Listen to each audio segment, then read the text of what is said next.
Princeton, New Jersey. Okay, Yeah. New Jersey. Oh, yeah. But you're not from there, are you? Huh? Are you from New Jersey? Yeah. Okay. How'd you end up in Texas? Huh? How'd you end up in Texas? The sports reporter job at the Leader. So. Oh, really? So this job, this was your first time to live in Texas? Yeah. Wow. Advertise nationwide. Yes, sir. All right, good. Y'all ready to start? Sir. All right, we're gonna get this party started. All right, I call this meeting of the Young County Commissioners Court to order. Let the record show it's 9:30 a.m. All 5 members of the court are present. We're currently streaming live on our YouTube feed. If you're watching and you'd like to make a comment, feel free to call in on 940-221-2107. If you're able, please stand for our invocation and pledges. Commissioner Cresswell has the honor. Let's pray. Dear Heavenly Father, we come to you today. We ask for guidance and wisdom in these proceedings today, dear Lord. We ask you to just watch over these people fighting disease, addictions, dear Lord, family losses, dear Lord. Be with these families that have lost loved ones there lately. Dear Lord, we thank you for the opportunity to serve this community. And dear Lord, just give us the strength to do so in your best interest, dear Lord. In Jesus' name we pray, amen. Amen. Pledge allegiance to the flag of the United States of America and to the republic for which it stands, one nation, under God, indivisible, with liberty and justice for all. Honor the Texas flag. I pledge allegiance to thee, Texas, one state, under God, one and indivisible.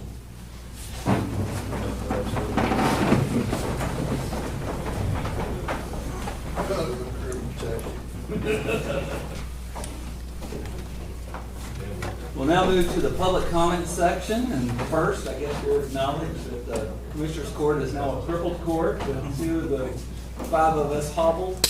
But do we have any public comments? Become a regular thing. Yes, Tom? Update on the, Tom Parker was only Economic Development Corporation. I failed to do that a couple of weeks, so I just want to make sure everybody knows who I am. We're doing a rework of the county annex building in Olney. It's going along fine. What was supposed to be a 5-week project is probably going to be an 11 to 12-week project by the time we're done with it. We've got engineers coming in today to review some of the work that we're doing on the exterior of the building. Everything on the interior, with the exception of carpet and paint, has been completed. Still working through some HVAC issues with that, but I think everybody's in and safe and secure, and that's done. We're going to be double the time, but we're on budget, so that's the update there. Any questions on What that do you say project? that have, I mean, I know it's an ever-changing estimate. When do you think you'll be done? What's the estimate? We're hoping to be done by the first week in May. Okay.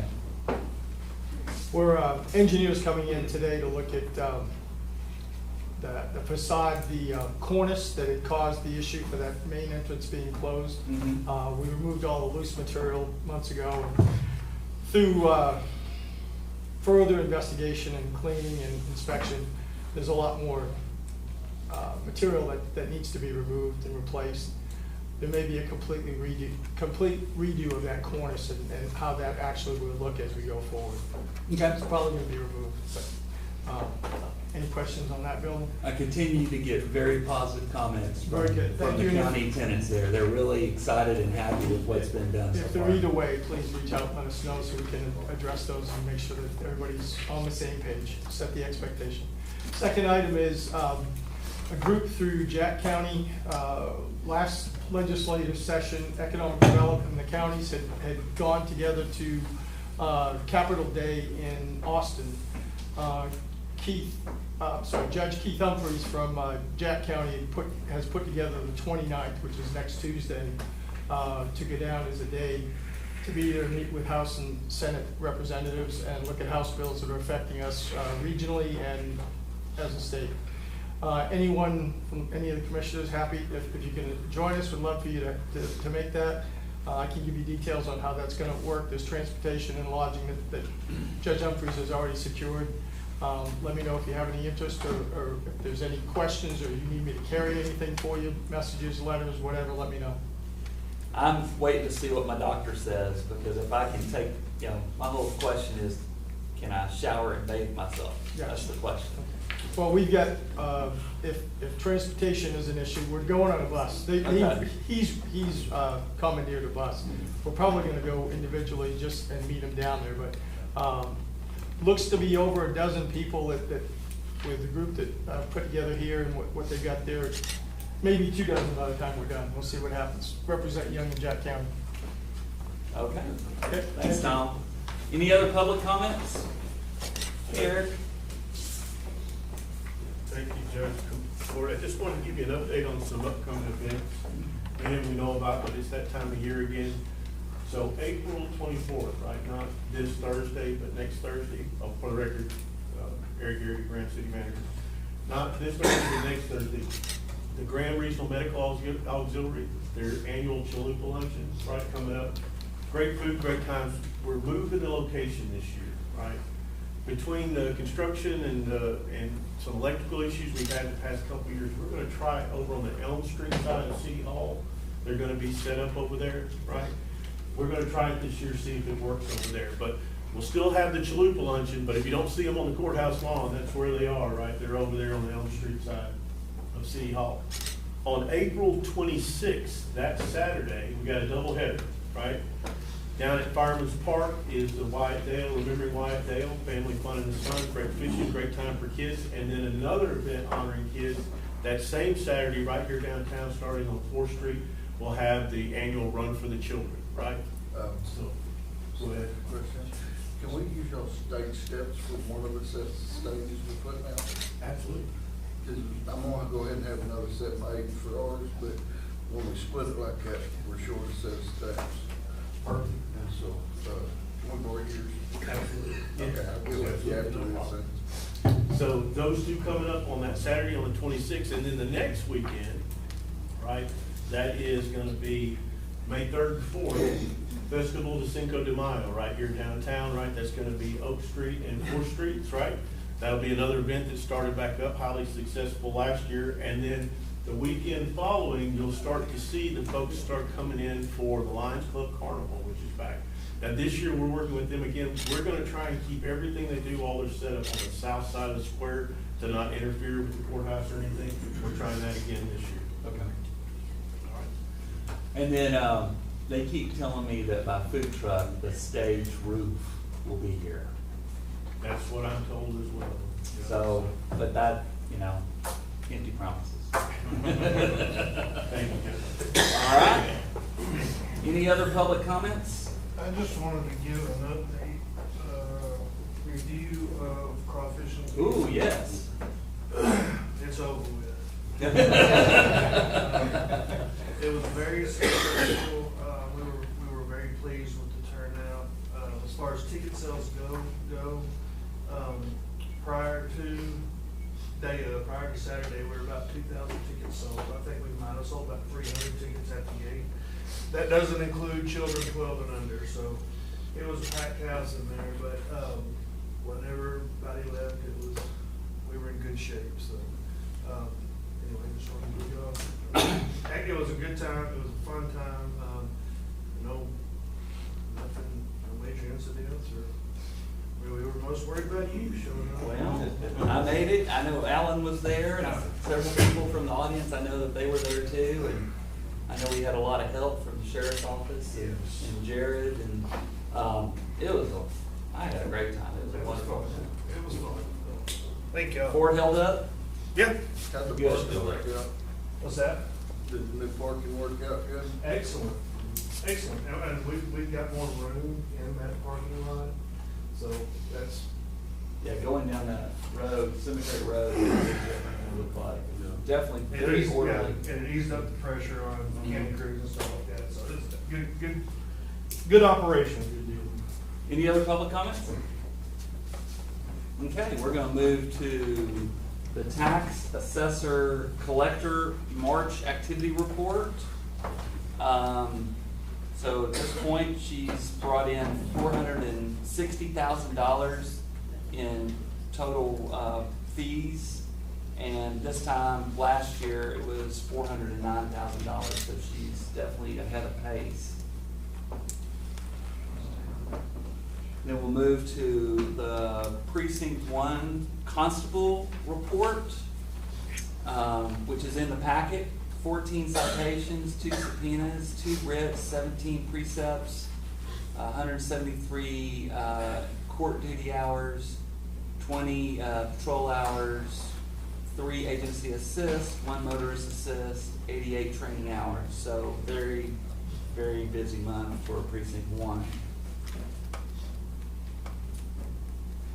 And like to also in the packet, like to point out that on April 30th, it's a notice of a public hearing for the Regional Water Planning Group, Area B. So that'll be Wednesday, April 30th, 6 p.m. in Wichita Falls, Texas.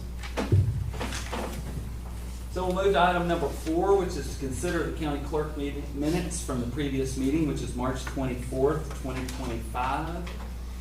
The minutes are in your packet. Motion from Commissioner Wiley. We have a second from Commissioner Cresswell. Is there any changes we need for the minutes? All in favor? Aye. Any opposed? Motion passes 5-0. All right, I've got minutes for us to sign. And again, I want to compliment Tina. She's doing a great job on the minutes. Much like the detail. Thank you. Move to item number 5, the treasurer's financial report, updates on securities pledged. No report. And I missed something, guys. Let's backtrack in the public comments. There's a, oh, never mind. No, this is in the treasurer's report. All right, let's move to item number 6, consider the auditor's budget amendments and vouchers payable. Ms. Roberts? I have vouchers payable.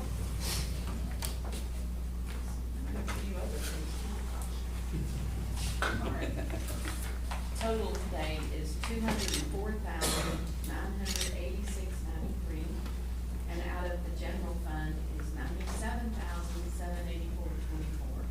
and there is funds contained. So moved. All right, we have a motion from Commissioner Cresswell. Do we have a second? We have a second from Commissioner Craig. Any discussion? All in favor? Any opposed? Motion passes 4-0 with Commissioner Wiley abstaining. Okay, so you can do the information only, or do we do that? You can say Okay. I've got something for you to sign. Good deal. So information only, we have draw number 4 from the Reno project from Man-Made Construction. This is coming out of ARPA for the new auditor's office. If you have not seen the new auditor's office, check it out. They did a wonderful job. $75,750, and we've been able to do that whole renovation out of ARPA, so no tax dollars were used. It was so nice this morning to have all the commissioners in there. They had a table to sign all the vouchers. They could do it all at the same time. It was very good. Thank you all so much. Yeah. And then also we have information in your packet about the Burgess equipment auction, which will be May 10th, if you want to put something into that. I need that list today if I can get it. I need to get that listed in the newspaper so that we can have that. Also, can I talk about a couple of other invoices that we received? And you can see where we're paying out of. It's from Mobile Phone in Texas, to relocate the commissioner tower.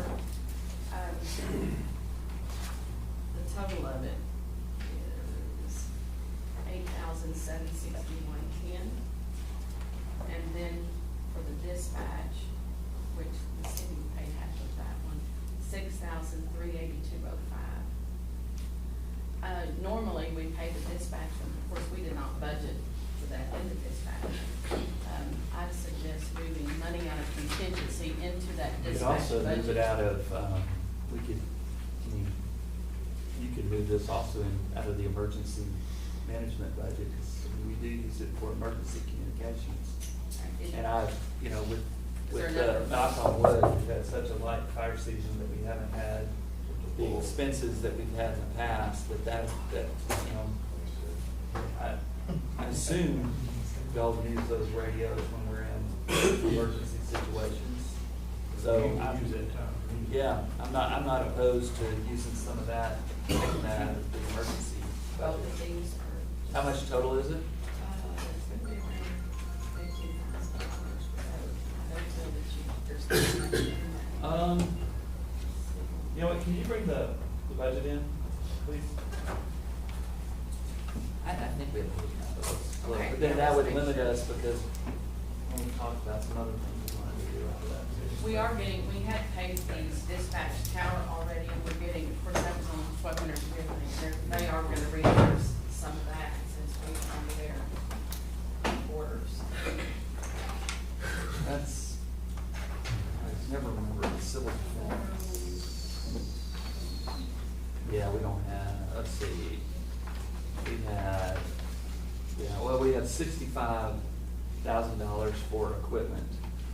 We're supposed to have some for diesel. That's for the payment we That's okay, so that we have 5,000 contingency, 5,000 on the dozer, and then we have 4,000 for fuel, so I've got 5,000, so I don't have enough to cover the whole thing. What if we move, because I would like to pay, Oh, what's the 11,000? that's the interest in it. What is that? Oh, is that the principal? Oh, that's the principal of interest, okay, yeah. So, what are your thoughts? We can take it out, just take it out of contingency, because we got I mean, I plenty can of money take in some there. of it out of there, whatever. Probably not just take that on contingency and not get that. We go to play, we go to get the fire in July, August, go to. Well, that's true, because we do have the second fire. week coming out, We are so- going into through fire season. Okay, Yeah. so I'll move out of contingency in the lines to pay for these, and I'll have a budget next time. We'll get those paid. Okay, awesome, thank you. You signed I it. did. Thank I'm you. quick. All right, let's move to item number 8, acknowledge a statement, this acknowledge statement of officer and oath of office. Oh, I'm sorry, I skipped 7. Discuss and consider the employee bonds. Tommy Ditmar, adult probation officer. I've never met him, but I think he's in Almy, is that correct? He's in Breckenridge? Okay, so he's the Breckenridge probation officer. So that's dealing with district court, where we share that with Stevens County. So move. All right, so his $5,000 bond. So we have a motion from Commissioner Wiley, a second from, who? From Commissioner Cresswell. All in favor? Any opposed? Motion passes 5-0. All right, item number 8, acknowledge the statement of officer and oath of office for Chase Banks. He's now an assistant auditor. He comes from his previous job was at the Young County Appraisal District. He's been with us about a week now, 2 weeks. I think he's going on his Third third week? week, yes. Well, if you haven't met him, swing by and meet him. He's a really nice guy. And he's a hard worker. I think he's going to be a great addition to us. Item number 9, consider the extension agent's February report request for reimbursement. So we just have one from Miss Savannah Williams, $1,295.02. And that packet is in your, in your pack, of her report. The Penny must have missed her deadline. Yeah, yeah, we didn't get one from Penny, so we'll double up next month. We have a motion from Commissioner Wiley to accept Savannah Williams' report. Do we have a second? Second. Second from Commissioner Shook. All in favor? Any opposed? Motion passes 5-0. Item number 10, discuss the March activity report for the jail and sheriff's office. Hi Sheriff, how are you? Good.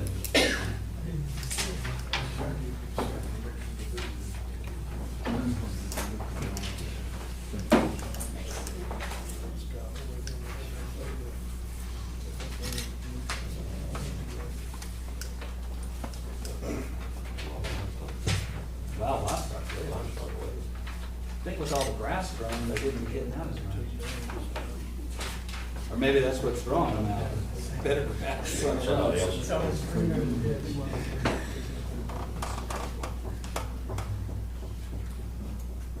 Wow, civil process papers way up. A lot going on, a lot going on.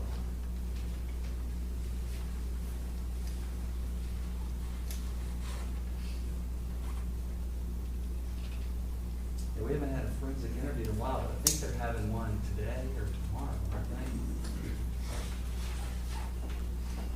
Not that we know of. Well, maybe it's, Not from our agency. maybe it's from somewhere else, but they all, a lot of times they let me know, just to share a part of them. Oh, yeah. That's a good thing, though. Yeah. Not having them. Anybody have any questions on that? Are we having any use much of the cameras out in front of the jail for the safe places county? We do use it, but, I think sometimes the courts forget that we have it, and they can use that for their visitations, which would be Right. nice. Dan Burbeck was asking me about those. Yes, we Did he need to get in get touch the with you? one, I got in touch with him about it. We're supposed to do one over at Alney at their Okay. their police station, and that way we got one in Graham and one in Alney. Do you know anything about that? You know what we're talking about? Yes. Okay, so yeah, there's, Because ours picks up the audio and the video, I mean, it's. But I would check on that. yeah, I think it's. We need to get one back to running. We just need to put it back on the agenda to get it put in place, because we've already approved it once to go over there. Do we have the equipment? Yeah, a long We did a long time time ago. ago. But do we have the equipment? We have the equipment? It's like, They don't have it, I mean, we have it set up at the sheriff's office. correct, but if we're gonna, are we gonna put it in Alney? The I don't camera remember equipment? how, that's been a while back Well, since we did one of that. I thought the sheriff's office had the stuff for both of them at one point, but I I don't know don't. about that. If they don't, we'll just have to get in touch. We'd have to go back and look at the minutes on that, but I don't believe that. Well, regardless, we're gonna figure out what the equipment costs, because if we did it, a year ago or whatever, No, the it's like cost is 2 gonna years change. ago. Yeah, it's been a while, I don't even think I think it was before. Yeah, it might have been before. we Before went Joe to- Graham was here. I remember talking about it, I don't remember voting on it. Okay. And we definitely, we don't have the equipment.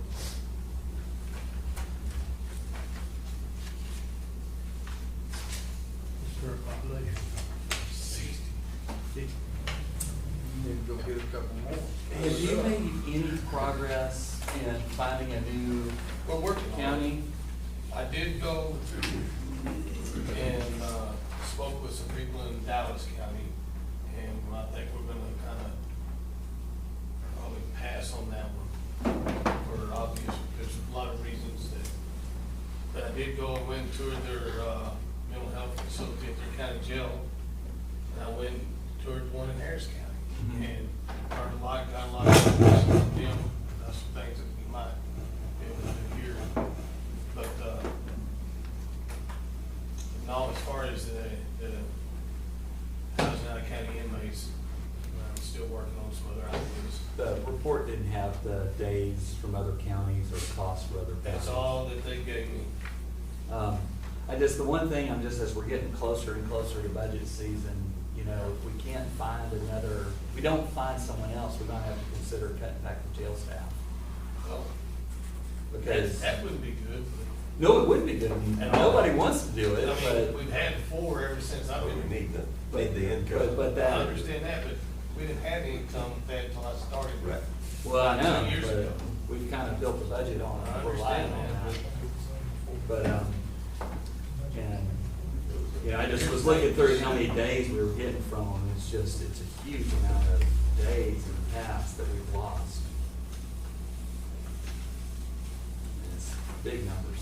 Well, I've got some other ideas too that maybe we Okay. can use besides out of county inmates. So we'll see what we Okay. get worked out for October. Anybody have any other questions about the jail? Thank you all. No, sir. Thanks, Travis. All right, item number 11, discuss and consider the findings of the Young County Historical Commission regarding the county-owned cemetery known as the William P. Johnson Cemetery. Hey, Jim. Take a report on that, put the Young County Historical Commission on. I'll get a copy of this report that everybody can hear. This one's got all my writing on it, so I'll clean it up a little bit, but, just gonna summarize it. Of course, the Historical Commission is committed to preserving the history of Young County. The Historical Commission, members of the Historical Commission, we conducted research on the county cemetery situated on 380 bypass. The small cemetery north of Oak Grove Cemetery. Our findings revealed that the land for the cemetery was donated on December 4th, 1923 to then County Judge W.H. Reeves and his successors by Addie M. Graham. So it came full circle back to Wynn's lap. Notably, Ms. Graham explicitly stipulated in the deed that the land was to be exclusively utilized as a burial ground for the local black community. Given that that land was deeded, the land deeded was next to a church, I mean, it's easy to assume that that's what that cemetery was for that church. Ms. Graham intended for this parcel to serve as a churchyard cemetery for the neighboring congregation. Over the years, the cemetery has operated without an official name and has been referred to by various names, many of which we wouldn't use today. Just the easiest way to put it, racist and divisive. For several decades, a local gentleman named William P. Johnston Jr. dedicated his time and resources into maintaining that cemetery. Professionally, he was a yard man, and Mr. Johnston diligently mowed and cared for that cemetery every week. To our knowledge, he received no compensation for doing that. Following his passing in 1971, a sign was erected at the cemetery proclaiming in bold red letters William P. Johnston Memorial Cemetery. Subsequently, it was disclosed that the sign had been crafted in place by a Wilbur Sonny Williams. Since that time, our research has consistently indicated that the cemetery has been referred to as the William P. Johnston Cemetery. Furthermore, in 1988, Bob Laney, Graham's librarian, he was a member of the Young County Historical Commission. He wrote an annual report of the Historical Commission to the State Historical Commission for a distinguished award. And this is in quotes. The William P. Johnston Memorial Cemetery in Graham, Texas, was until a few years ago abandoned and neglected to the point that it was unrecognizable as a cemetery due to overgrown weeds, brush, and trash. At that time, the tiny cemetery previously used by Graham's black population was adopted as a project by the Graham Kiwanis Club, who cleaned it up, fenced it, restored it when possible. The few stones and markers, and continues to maintain the no longer used cemetery. But notice that Mr. Lanier used the words William P. Johnston Cemetery in his report.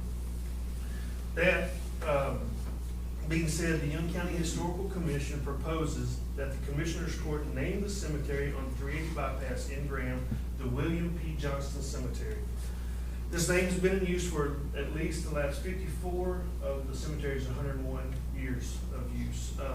It's both non-discriminatory and well received by the local community. We have the backing of the William P. Johnston Cemetery Board on this. The cemetery has been in existence for over a century without an official name. After careful consideration of various options, we propose that this recommendation be adopted as it encapsulates both the historical significance and the local community's values. Not only honoring the cemetery, but the man who worked so diligently for half a century to maintain that cemetery. So that is our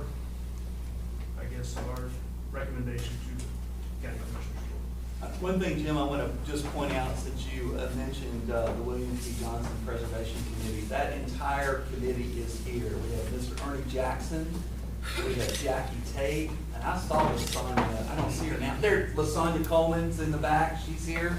And then Dorman serves as our historian, and I am the worker bee. They basically, tell me what to do, and I try to satisfy them. But they've been really great working on this, and they've come. We've had meetings, and they've come to similar conclusions that the name should be the William P. Johnson Cemetery, and it's never had a name.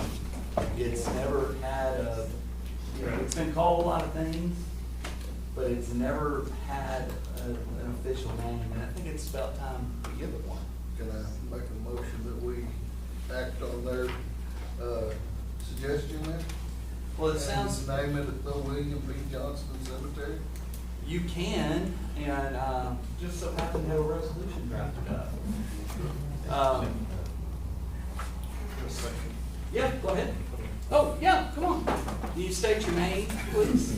Good morning. My name is Vanessa Sims. I am a former resident of Graham. I was born in Young County. I am the person, in June 2023, I came here to attend my daddy's memorial service, Charlie Hall. I remember that my sister Marie Ann East was interred at a local cemetery here. At that day, I couldn't come back because of the service. So then I started researching to find out where she was interred, because I was here when I was a child. On the computer, it had Marie Ann East interred in 2 different locations, Oak Grove and William B. Johnston. That could not be possible. So I started researching.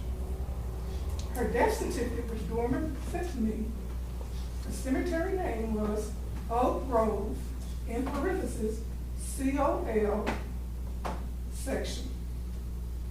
So I called Morrison Funeral Home and says, what does that mean? So the lady said, colonial? I said, I don't think it meant colonial.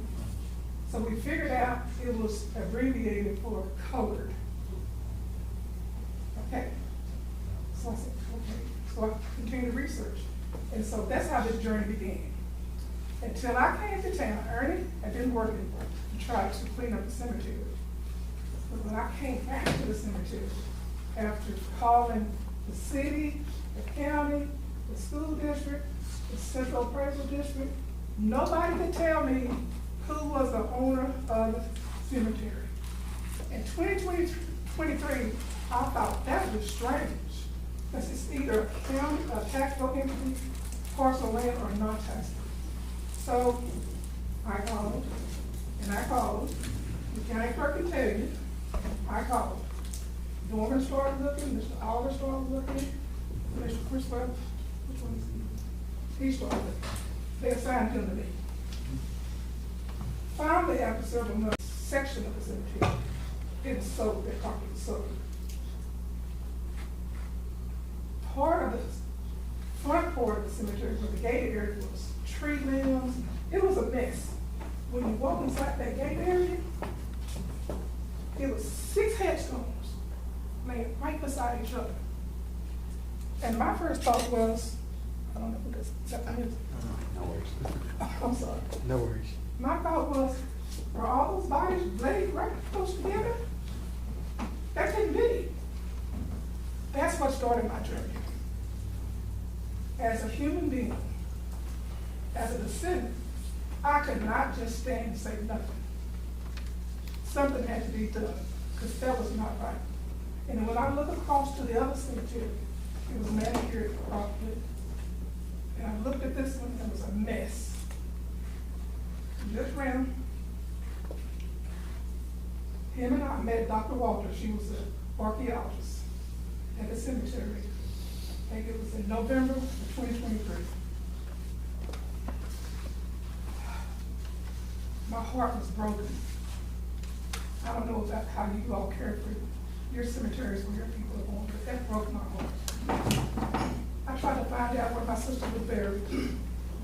I found out from her death certificate, from the funeral home records, and her birth records. They had my sister Marie born on February the 1st, 1952, before she was even born. Marie was actually born on February the 2nd, 1952. She was born in the Methodist Church parsonage at 12 o'clock. She died the next day, in the morning, 4 o'clock. Her death certificate said she was born February the 1st. She died on February the 2nd.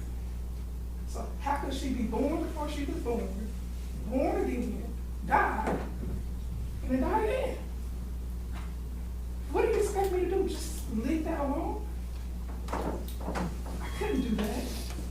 I had to find out what really happened to my sister. My mother is 91 years old, and she wanted to know what happened to her baby. Those records are wrong. The funeral home record says she was born on February the 6th, died February the 7th. That's wrong. They said the preacher that was the officiant was Reverend Williams. He's a Baptist preacher. Baptist preachers do not go to Methodist preachers and do their preaching unless they're asked. According to my history, my husband's a Methodist preacher. So anyway, that's kind of the backstory, if you all don't know. That's why I'm involved in this project. And so I contacted, because I didn't know, I was afraid of my dad, and I contacted the Texas Historical Commission, and I said, I need help, I don't know anything about cemeteries. And what they advised me to do, she looked it up and she said, we don't have a W.P. Johnson. And I was mistaken. We got Oak Grove. I said, well, my sister's death certificate says Oak Grove. Several others, people that interred it says Oak Grove, but it had the color spelled out or COL in parentheses. And so she said, I tell you what to do.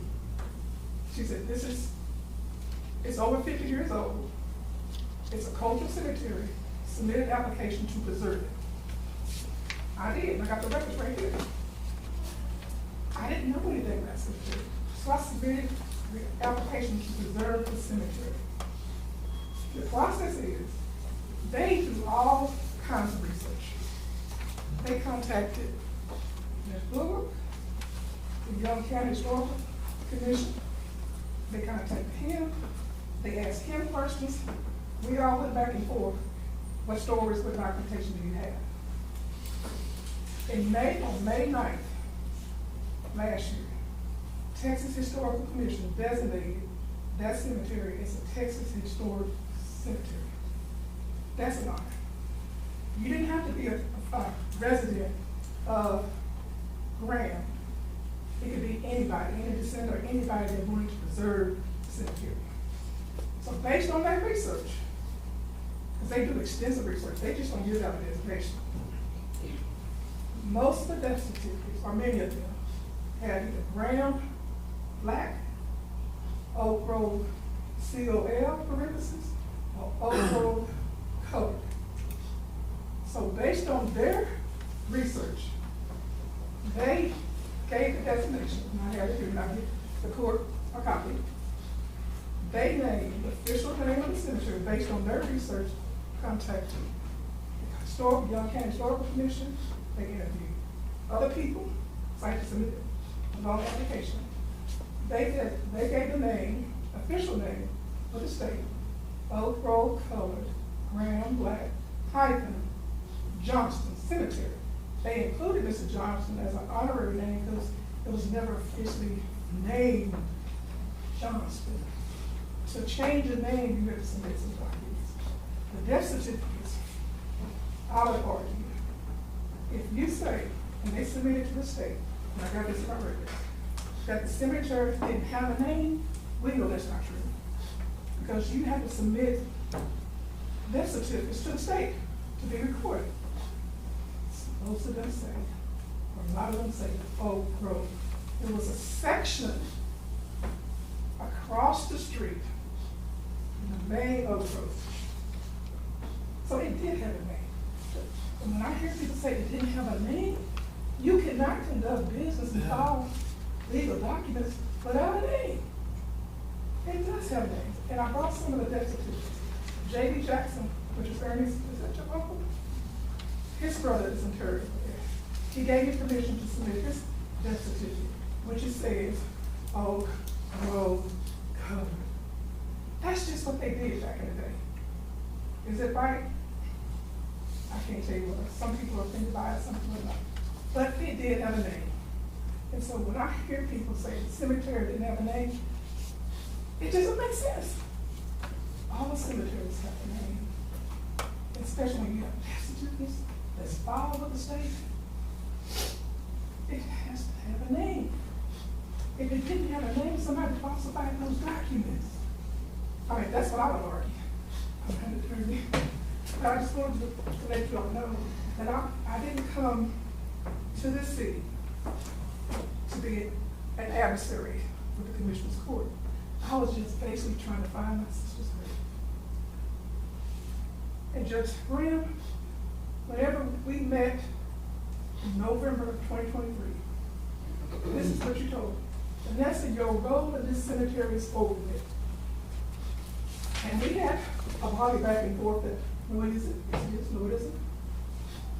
For me, Judge Graham, that was offensive because I'm a descendant. My role will never be over with. I'm trying to find my sister. And so for you to tell me that, and you that she apologized, that was telling me as a descendant, you don't matter. Go away. You do not live in the city of Graham. We got other people, Ernie, Jackie, Dorman. That's okay. We can all work together, but I'm better. My sister matters. She's in Turtlewood. I got a niece in Turtlewood. We matter. Don't tell me to go away when I'm looking for my sister and my descendant. That offended me. And you did apologize. You did. But that's what started, I believe, the adversarial position. Is how would you feel if somebody told you, when you're trying to find your relative's grave, to go away? Your role is over. And so since then, I was like, no, we need to make it right. Do I hold anybody responsible for the mess that was over there? It looks like a totally different cemetery. It's coming alive. It's becoming beautiful. Because I pushed and said, no, let's clean it up. The county didn't have a survey. I raised the money to pay for that survey. From my friends, not the county. I did. When we got the cemetery designated, and it's all here, and you can see the Texas Historical Commission says, okay, the cemetery is now a historic site. You need a preservation plan. You need to have a maintenance plan. The next step is order a historical marker. That's what they told me in the letter, right here, and I give it to the court. I reached out to Mr. Bowles, and we did that. We did it. Just spoke with them. We did it together. I have always tried to follow rules because I was an officer before. For 11 years, so I know rules and regulations. I get the rules and regulations, and I ask and I research. I've always done that. And I heard people say, well, you're just a troublemaker. No, I follow the rules. I ask the top people. So, I'm sorry. I don't know your name. Jim Hammond. Mr. Hammond.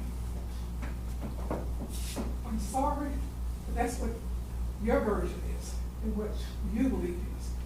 But I have other documentation to say that cemetery didn't have a name. There was a section over the death certificate. I got some right here. We have a veteran, several veterans buried there. Young County Historical Commission, some of my family, Jamie Beck and his mother, we make sure that every November, we put wreaths on those graves by November. They had been forgotten. And that wasn't right. So I'm just not writing stuff or trying to be adversarial. I'm trying to make a difference. Following within the rules that people give me. That's all. And I just think it's a horrible thing to say to descendants. And I got probably my family, the East family, there's probably more than 500 that I know people survived. When they start looking for Marie or whatever, when you go online, that cemetery name is not, if they have a death certificate, if that cemetery's name is not connected to somewhere, you lose them forever. You don't want that to happen. Would you want that to happen to your people? Would you? No. You need to be able to connect that death certificate to that actual burial site. Not everybody lives in Grant or familiar with Texas. So, you know, I'm not trying to be in an adversarial position with you, but I'm just telling you what I knew, the research that I did, working with the Texas Historical Commission. It did everything. It was Oak Grove, parentheses, color or color section. It was a section of Oak Grove, right across the street. And yes, Methodist Church was adjacent to that property. And I got it documented here. Do you know what happened to the Methodist Church? That you all know about that Methodist Church? Yeah. It was burned down. No, smooth. No, it was burned down. And you know how I know? The Texas Historical Commission found the article during their research for the designation, sent it to me. I got it right here. It was burned down. That's what I did. I have documentation. I was an officer of the court. I was trained by a good attorney. And you don't say stuff to me and expect me to believe I'm gonna do research. So I'm telling you that I'm not trying to be in an adversarial position with the court. I've only talked to Commissioner Wrestler. Where's Wally?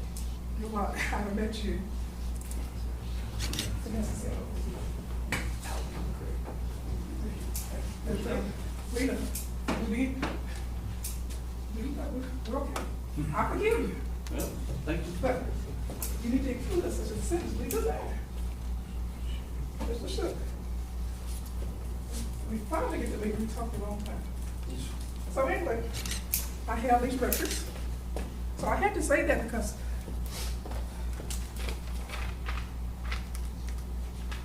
I believe that's inaccurate. So I will give you.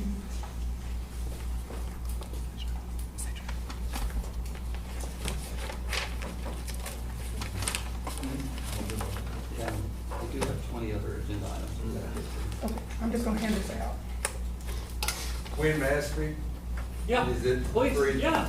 Uh, Chance Cochran, member of the Young County Historical Committee. I just wanted to speak and lend my support to Mr. Hammond's recommendation. And as a member of Young County, a citizen of Young County, that's also my vote, so. Thank you, Ken. That is Appreciate it. You may. I want to make a suggestion. What don't you talk about? What don't you call it the William P. Johnson Oak Grove Memorial Cemetery?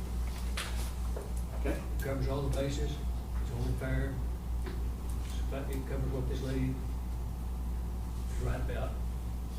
Get it covered. Couldn't need to get her name. It's good. Thank you for your input. What I recommended in my statement out there is to put Oak Grove first, because that's what's first. That happened between 1923 to 1963. So Oak Grove was the first position. You don't have to have color, you can just say Oak Grove hyphen W. P. Johnson. And I'm okay with that. It allows the people to find their people. Because that Oak Grove is what's on. As long as both names are there, it'll be okay. Right. Mr. Jackson, what do you feel like you would be happy with y'all on y'all's board? You live here, you're the community that we, Well, we've kind of decided that we wanted to designate the cemetery with a name. The name that we came up with was the W. P. Johnson Cemetery. And I agree with that. It's hard to say it's a section of Oak Grove, because Oak Grove is a city-owned cemetery, and this was a county cemetery. It's a different Across the street, deal, but it's different three entities. separated. And a road separating, it was a different deal. Back in the day, it probably could be. No, there was always a road Well, there. and I will say that even if you were to look at Fort Belknap with that cemetery, you find death certificates on there. you're gonna get different names, Mhm. so. And one was in the city limits, one was outside the city limits, they're different. Okay.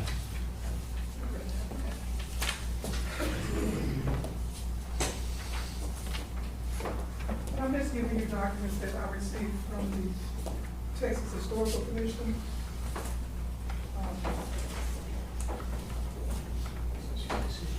But you know, these are the rules that they recommend.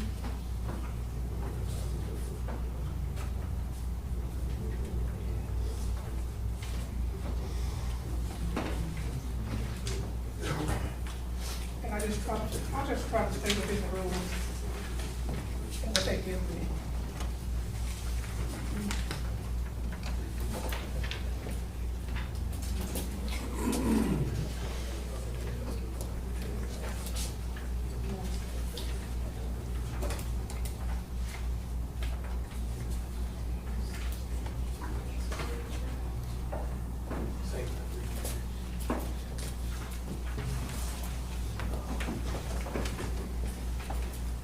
So I believe in letting people look for themselves before they make a decision.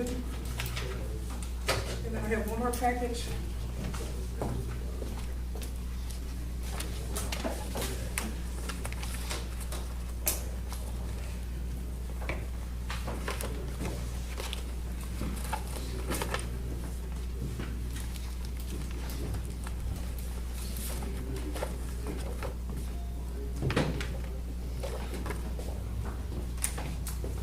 And I'm not gonna read all this, but this is just a letter of protest with supported documentation, death certificates,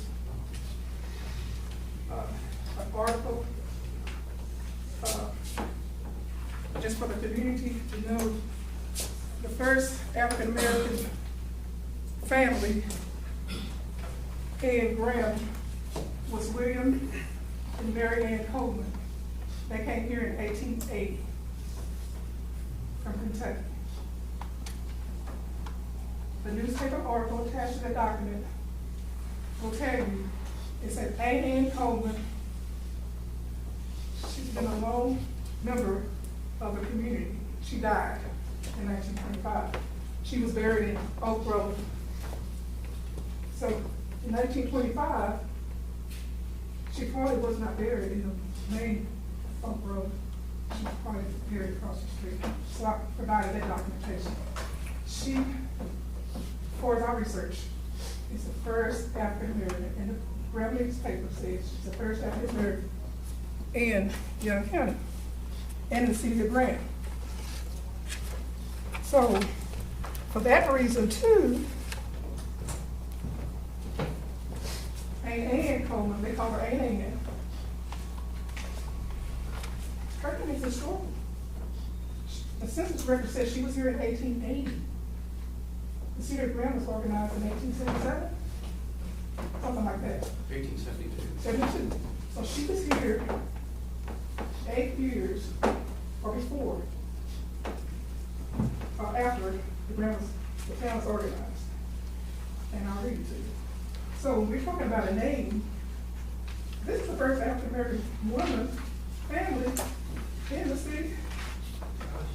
Her name should be, Is this, we just. Is this relevant to the, yes, it is? because the history, African American history. But that doesn't have anything to do with what we're trying to accomplish here. Well, yes, because I was making other offer. If you want a name, attach a name to the cemetery. She, 1880, lived within the city of Graham. We're not gonna attach that name to it, that's not even in consideration. I know, but what I'm just not asking you, I know it's not in consideration, but my argument would be, she's important in African American history. She was buried, I'm not saying she said, but she said she was buried in Oak Grove. Okay. That's what I'm That's all trying we to need say. to know then. She was buried in Oak Grove. That ties, 1925, it ties her, an African American woman, buried in Oak Grove. Thank you. That's what I'm trying to say. Because sometimes people don't know that history. And I know, thank you for allowing me to expand. I know that You all have the power to do whatever you want to do. But I could not stand and not say anything about the documentation I have and what I believe to be true, and to let stand that the cemetery denied her name.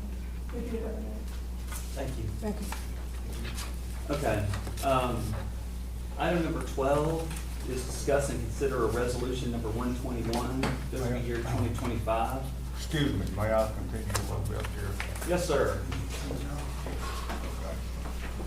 With regard to the name of the cemetery, I'm holding death certificates here. Probably 3 of the most recent, maybe the last one that was buried there. And they were buried in Oak Grove Cemetery, colored section, and that was Herbert Willie Jackson. And that is, date of death was January the 23rd, 1958. And here's one for Lytton Copeland, died May 18th, 1960, buried in Graham Oak Grove Colored. And here's one in for Hattie Mae Polk, April 19th, 1963. And it's them, but it says Oak Grove Colors as far as cemeteries.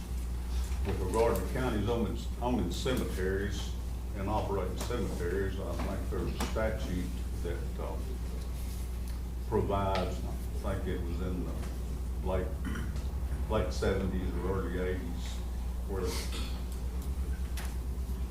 I believe the cemetery matters that are in the code is in chapter 700 of the Health and Safety Code, I believe. There was a statute that was amended that didn't give a county the size of Young County the ability, I took the authority way to own and operate a cemetery, except for one particular instance. And that was in a time frame between 1967 and 1969. We've already followed that process and declared with the Secretary of State that we're, Okay. we've What I'm telling you operated, is- we've done that. Is these are people that are buried in that cemetery and they're registered in a cemetery's name. So, Thank you. Reverend Sims, did anybody confer with Reverend Sims about what cemetery ought to be named? We've had multiple conversations with him. Oh, no, you haven't. I've had multiple conversations with him. No, we have not, You have not spoken or we have corresponded. not discussed, I'm sorry. We have communicated over emails about different stuff, but we have not had a formal discussion. What I would agree, or I or the descendants, would be okay, but we have not had that I've seen, discussion. you've got emails with your we've had conversations about this. When you say conversation, be specific. But you've emailed me your opinions and your thoughts on the cemetery and the name and all that. Okay, we have had email communication about, what I would put Oak Grove and I put parentheses colored or COL, and your response, most of the time, you would change the subject heading and put WPW. And then the latest communications, as I recall, you said something that, you all had looked for names. My comment is that we have talked about this. We We had a have talked, conversation. we've Emailed, that's fine. I'm Well, sorry, we have emailed about this. We've emailed, but we have not had a dialogue. What the descendants that I represent would want the cemetery to be named. No, we have not had that conversation. Okay, fair enough. All right. Moving to item number 12, which is discuss and consider a resolution 121, fiscal year 2025, a resolution of the Young County Commissioners Court officially naming the county cemetery located on the 380 bypass in Graham, Texas as the William P. Johnson Cemetery.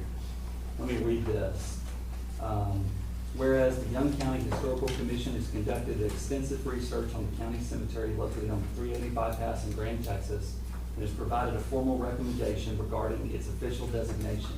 And whereas on December 4th, 1923, Addie M. Graham gifted the land for the cemetery to then County Judge W.H. Reeves and his successors, with the deed specifying that the land was to be used solely as a burial ground for the local black community. And whereas historical evidence suggests the cemetery operated without an official name and was referred to by various names, some of which include language now considered inappropriate, divisive, and inconsistent with the morals of this community. And whereas for many years, William P. Johnson Jr. voluntarily maintained the cemetery, providing care and upkeep without known compensation as a charitable contribution to the community. And whereas following Mr. Johnson's passing in 1971, a sign was placed on the entrance of the cemetery by Wilbur Sonny Williams, designating the site the William P. Johnson Memorial Cemetery, a name which has since been in consistent use for over 5 decades. And whereas the William P. Johnson Preservation Committee conducted its independent research and came to similar findings and conclusions. And whereas the Young County Historical Commission has recommended the cemetery be officially named William P. Johnson Cemetery in recognition of its historical reference, non-discriminatory nature, and suitability for community acceptance. Now therefore be it resolved by the Young County Commissioners Court that the county cemetery located on 380 bypass in Graham, Texas shall be officially named William P. Johnson Cemetery. 2, appropriate signage reflecting the official designation shall be installed on the site. 3, this resolution shall be entered into the official records of Young County and communicated to relevant county and state agencies. Approved and adopted this 14th day of April 25th by the Young County Commissioners Court.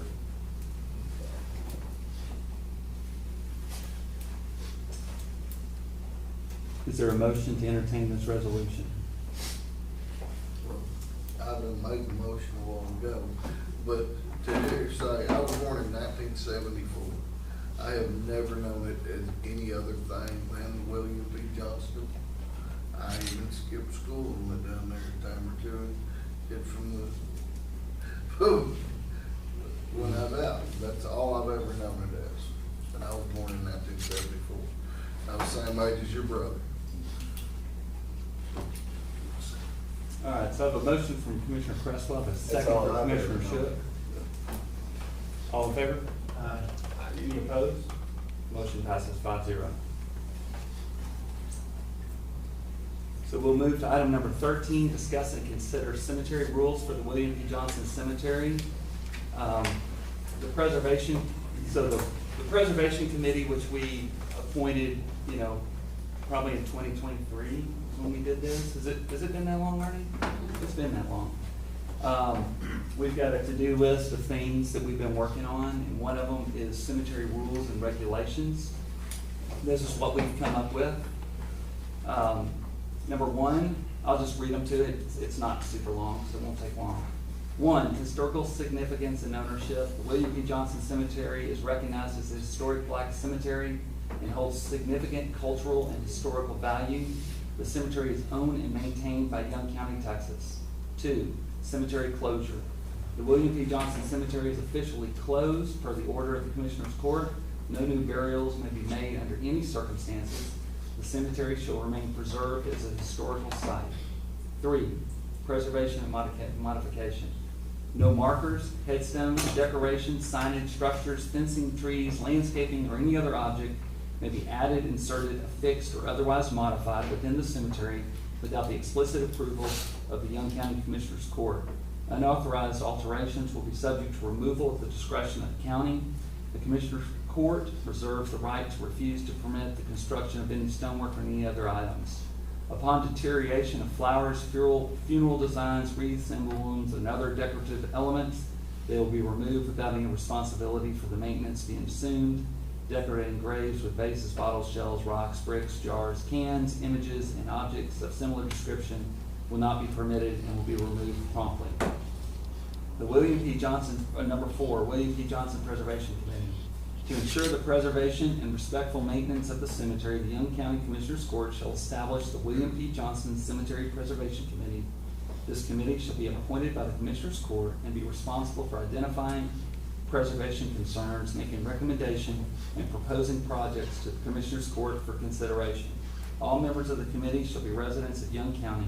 The committee shall have no independent authority to make alterations or changes, but shall serve as an advisory board to the Commissioners Court. Number 5, respect and prohibitive language. The William P. Johnson Cemetery shall be treated with the utmost respect. Absolutely no racist, offensive, or derogatory terms or phrases shall be used in any form concerning the cemetery, whether in writing, speech, signage, or other medium. Any violation of this provision may be the result of legal action and permanent prohibition from the site. 6, enforcement and compliance. Young County reserves the right to enforce these regulations to preserve the dignity and historical integrity of the William P. Johnson Cemetery. Any violation of these rules may be addressed through appropriate legal and administrative measures. Approved and adopted this 14th day of April 2025 of the Young County Commissioners Court. So we took rules, we looked at cemeteries across the state and pulled this. None of these were, I would say, super original. They were all kind of pulled from other cemeteries. And the Preservation Committee has gone over them and all believe that this is a good set of rules for our cemetery. Would you like to make a comment? Yes. I have a letter. Basically, on or about November 14, 2014, I submitted an email communication to Judge Edwin Graham inquiring about Young County rules and regulations for the Oak Grove Carter Johnson Cemetery. In his response, he stated he was not aware of any county rules and regulations. Since that day, there's been controversy what can be placed in this historic cemetery, namely picnic tables and infant memorial sign. Attached is an email communication that I submitted requesting the removal of picnic tables because they were deemed offensive and were associated with lynchings of African American men. The picnic tables were eventually moved. The infant memorial sign verbiage is consistent with the Texas historical designation. Based on the previous communication response to Judge Graham, I placed the sign in the cemetery to honor the infants buried at the cemetery. Knowing that there was not a cross or an angel in the cemetery, I added both the cross and an angel to the memorial sign in memorial of all the infants buried at the cemetery. On or about the week of March 1st, 2025, someone vandalized the sign. During Dr. Walters and the Texas Tech archaeology team visit to the cemetery, we noticed that the sign had been damaged. A Cedar Grounds police officer stopped by to see what was happening at the cemetery. We reported the damage of the infant memorial sign to her. I also communicated this vandalism to Judge Graham in several emails. I am glad that the county is considering rules and regulations for this historic site. During this discussion, I hope the court addresses the vandalism to the sign and take appropriate action to determine who committed this vandalism. To ignore this blatant act is unjust. Also, if rules are established, please ensure that the rules and regulations are not considered racially or culturally offensive. I have attached the email communications that are mentioned in this communication respectfully.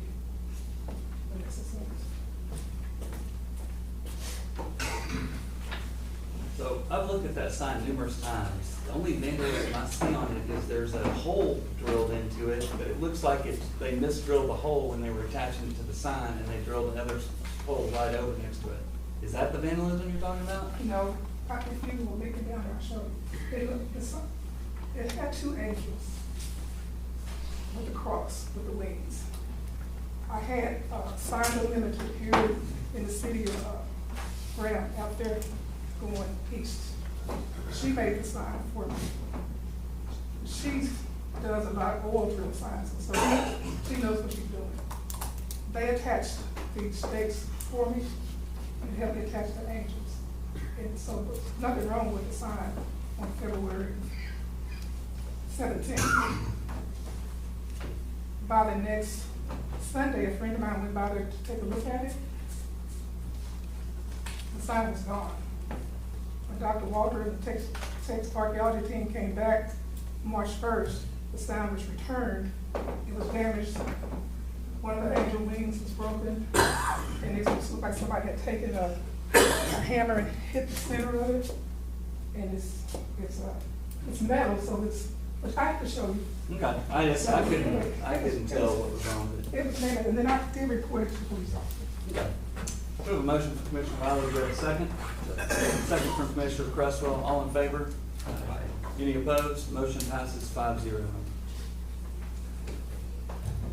All right, your long-awaited agenda item is number 14, discuss and consider the second quarter fiscal year 2025 Young County Arena financial report and further authorize the disbursement of $23,673.53 in support of the Young County Arena operating deficit per the lease agreement by the Young County Commissioners Court and the City of Grant.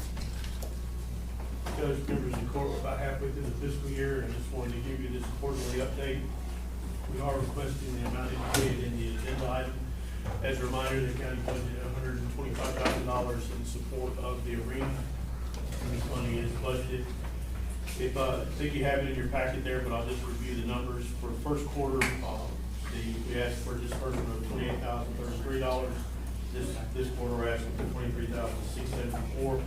I've done a projection. I think I'm gonna come back and ask you for upwards of $43,000 in the third quarter and $30,000 in the last quarter. But having said that, I still keep it within budget. We've had a number of challenges out of the arena with both facilities and equipment, and that's what's been driving up the expense side of the equation. We're doing okay on revenue. By my rough calculations, the self-supported revenue from the arena totals about $239,000 so far, but things are looking up. We're told that we have every weekend booked through the remainder of the calendar year. We're having to tell folks that if you want to book the Young County Arena, you're going to talk to us about 2026. So I'm hoping those revenues come in and I can work that $43,000 number that I'm forecasting down. At a future Commissioners Court meeting, working with Commissioner Wiley and the board, we're going to come and talk to you. We looked at our rates, and we think we can make some adjustments to our rates without driving any customers away. We're taking some rates that are kind of the middle of kind of venues of that type in our area. We've done some study on that. I'll come back to you on the rates, and we'll also start looking at that FY 26 budget. Judge, for now, if you could, and I'll do this more formally, but if we could plan as you're doing your budget planning, if we could stick at that $125,000 per year rate, and as we get further in our budget process, we'll see if we can work that number So down. we're leaving it the same as a plug right now? For now, Judge, the arena board is taking some hard looks. It's the capital improvements that are getting things, Judge. There are things breaking, things that need to be redone. We had a really good project where we put in some stall mats tied in the stalls, and that's been a huge improvement out there, and we think that's gonna help drive even more traffic to the arena with the improvements to the stalls. I won't spend a lot of time on the details unless court members have questions, but I did in your details stuff mention that almost 43,000, which will have been provided from the Commissioners Court to date with this one. Arena revenues are right at about 50% as we're halfway through the fiscal year, so that's a good thing. There are a couple of individual line items that I'm working on. Workers' compensation premiums went up, janitorial supplies went up. We had some repairs that we had to make to electrical and plumbing. All those budget line items are over, but I believe within the existing budget, I can make adjustments. We had some savings on property insurance and some other savings and some other line items that I believe we'll be able to adjust it around. The bottom line is right now, I don't anticipate us coming back and asking for more than the $125,000 to get us through the end of the fiscal year. With that, Judge, I'd be happy to answer any comments from you or the commissioners. Any questions from you? The water service still giving y'all fits? Well, that was one of the repairs that we had to make. Working now. Puncture in the gas tank there, but we're working those things through, but that is what's driving it up. The board's changed a little bit since we were here. Who's the board now? So, Commissioner Wiley serves as president. Also, Commissioner Craig is on there as a Commissioner's Court representative. Melinda Brown, who's the new assistant city manager, she is the GIC representative, because next to the GIC that funds the city portion of it. Randy Canton is on there. He's remained on there from his time on the council and agreed to continue to serve. And then two of our great members, and I think Commissioner Wiley will second this, Kurt Crago and Jeff Goff, who they're just volunteers. They just give their time. Not only do they serve on the board, but they come out, they help out with ideas, they help us get in that community, right, the livestock community and the equestrian community, and they've been huge, a huge help. But those are the members. Dancy Grill on I it? said J.C. Creel, I'm sorry, thank you. I left one out, I didn't count. Thank you. Excuse me. And that's been the last year or so, 2 years really, has been the best that arena's done as far as paying for itself or getting closer to paying for itself. The board is working hard towards that. What is the annual shortfall? $125,000. That's up from where it used to be. Used to be a $300,000. They had it down under 100, they told me. Hmm? They told me one time they had it down under 100. Based on their analysis, the arena has generated more self-generated revenue than it ever has. As I mentioned, the issue is, the arena can generate enough money to cover its basic operating expenses. The problem is we've run into capital expenditures, replacing stalls, replacing panels, replacing equipment. And it's that amount primarily that's pushing us up over, not allowing us to break even. But the arena's booked more, and it's generated more revenue than it has in my analysis from the previous 10 years. That's hard to see, and I understand that right, but every time I've ever asked that question, it's always been less than 100,000. The city will be happy to provide detailed financial I'm not reports to not only the I'm board, saying it's going the wrong direction. as I was saying, the city will be happy to provide detailed financial information to the court or any member of the public. It's all a matter of public record. Okay. Do we have a motion to authorize the disbursement of $23,673.53? Still moving. A motion, Commissioner Wiley, with a second, Commissioner Shook, all in favor? Aye. Any opposed? Motion passes 5-0. Thanks, Eric. Thank you, Judge. Item number 15, discuss and consider the accepting of a donation of 2 bayonets from the American Legion for display in the Veteran Service Office. Adam Levine is going to present it. There's a picture in your packet of these bayonets. The picture I held them Did you? Oh, you got them? Yeah, I didn't want to unseat you guys can feel free to check them out if you want to. I'm going to unsheath it. Quit, I will take one home with me. No, sorry, that's what I'm talking about. You did from both sides. I'm getting out. You know what? I'm afraid y'all got sticky with them. That is so cool. Yeah, so the American Legion acting post commander, David A. Gann, found these in a storage box, and he figured that they would be better served rather than a storage box in his garage where that's what will happen, right? To be served as a historical component to the new office that was just granted to me about 6 months ago. What I plan to intend to do, well, first, brief overview of them. World War II bayonets, standard issue service begin one of the Rams service rifles. There's serial numbers on there. We're currently doing a serial number tracking. We've yielded no results yet to try to figure out, which countries they've been to, get more history on them. So those are not ceremonial. You think those are the real deal? Without having more research on the serial numbers as of yet, Okay. I would like to hope that they were actively used. Okay. And it would be, Yeah. absolutely, Who absolutely. did I stick? I know a guy that went out there for information. Wonderful. I'll get with you, thank you. So also, there was a Bronze Star that was, we used to have a display cabinet at the bottom. I gave Adam the Bronze Star, the display over there. And then I also have Normandy sand and a flag that I need to get you that was given to me for display. And I've got it in my other office, but we'll coordinate to get that. But do we have a motion to accept this wonderful donation? So moved. Motion from Commissioner Cresswell. Do we have a second? Second from Commissioner Craig. All in favor? Any opposed? Motion passes 5-0. That's going to look really cool in your office. I think so. I'm gonna get these mounted up. Get them on the wall. Can't wait to see it. Thanks, guys. All right, thank you. Thank you, sir. Thank you.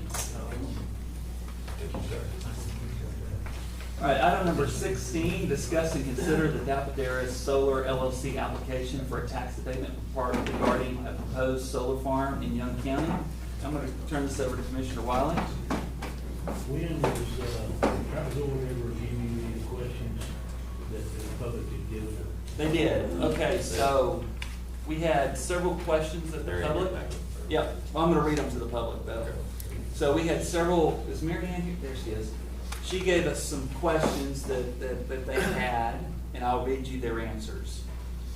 Okay, one, has the project received federal approval and funding? If so, are the funds received for the development stage, or does it also include funds for the construction? Their response, there's no federal approval or funding dollars for the development of renewable energy projects. If you're referring to the federal income tax credit, all solar farms are eligible under the current definition and considered on a case-by-case basis. Number two, does Titus plan to move forward with a project if the county does not reward any tax abatements? If the county does not award the Tapaderas project a tax abatement, Titus will attempt to move forward with the project. However, sourcing a power purchase agreement is very competitive.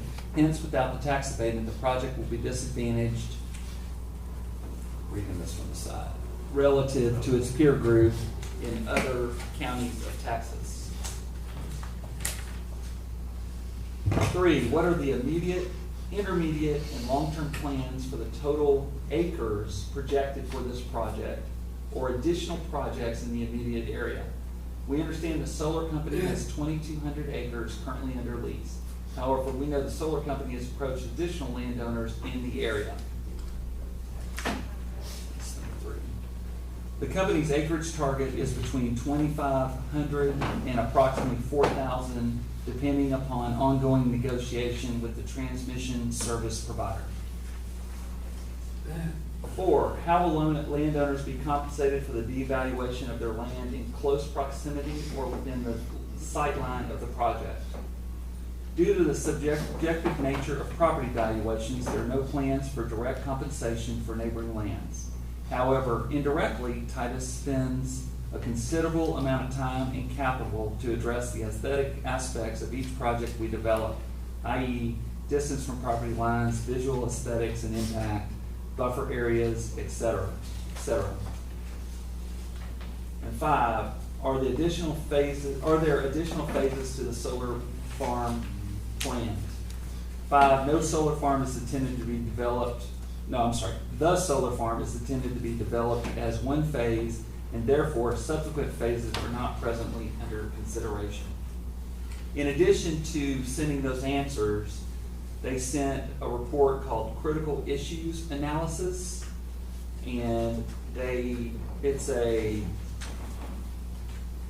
large report. It's 8 pages, and they go through findings under land ownership, geology, soils, flooding, wetlands, water bodies, habitat, protected species, cultural resources, environmental due diligence. Talk about transmission lines, permitting. So they, not an environmental study, but they touch on some environmental issues. So it looks like it's kind of maybe a precursor to that. But there's some copies of that out there that for y'all to, if y'all are interested in reading the full report. But they also provided that. And what was your question, Jimmy? I've already lost track of the question. Well, they just want to know any of the questions, but did they also do anything about the legal expenses? So they originally, and in your packet, they gave us a letter saying they would cover us up to $10,000 on legal expenses. And I emailed them back and I said, every estimate, I've interviewed 2 law firms, and both of them kind of said the same thing. It was going to be between $10,000 and $20,000. So I told them that, I really felt like we needed more coverage, more to move forward. And this morning, I received a letter stating that they were prepared to sponsor the county's reasonable legal expenses up to a cap of $20,000. So, because y'all told me the last time, that if I could get, get that coverage to hire Allison Bass. I just got it today, so I have not done anything with it. So my next task would be to retain Allison Bass. And since then, I have reached out to a neighboring community, county, and got one of their tax abatement agreements on the solar farm. And all those questions that was asked by y'all was covered in their abatement agreement. All the way through from putting a covering around the outside where you can't see it from the outside looking in.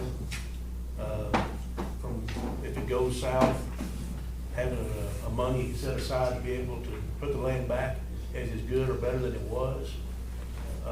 All that was covered in that process. Whose obligation is that to put that land back? It's their obligation. Who? The company, whoever has it What at if the time. what if that bond goes in favor of the landowner? Or if it goes in The favor bond doesn't cost, but does that go in favor of the landowner? well, in this here, it's stated that the company, whoever had it at the time, has to have a bond set aside, or the means, or the means to be able to take care of My that. question though, that bond is in favor of the landowner, she responsibility to take that money and have it removed, right? That's not what it says. It says the company is. Whoever has the company. Anybody else know that answer? I think the bond is in favor of the landowner.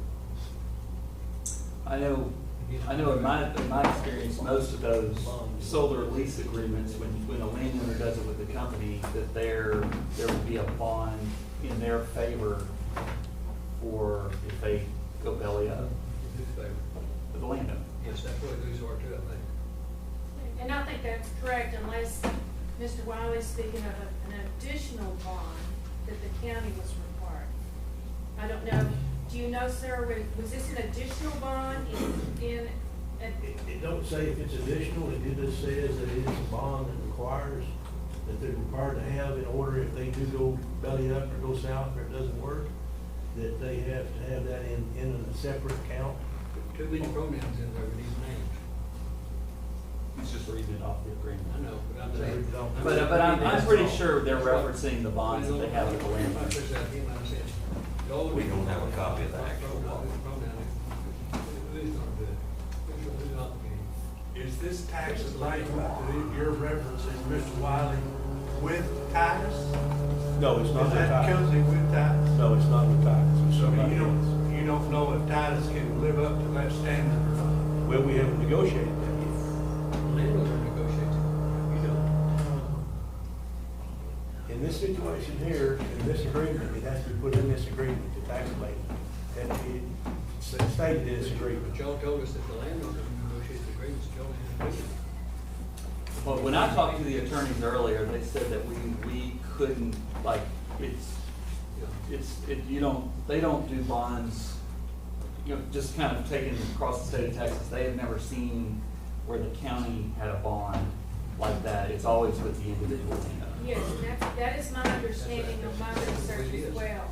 So I think that the bond that's being spoken of, that you, Commissioner Wiley checked out, is probably the bond that the landowner has signed within their contract. I would probably Yes. agree with you. I mean, this is someone else's contract with other, we're just, it was a, But what happens if that bond not adequate amount to do the work?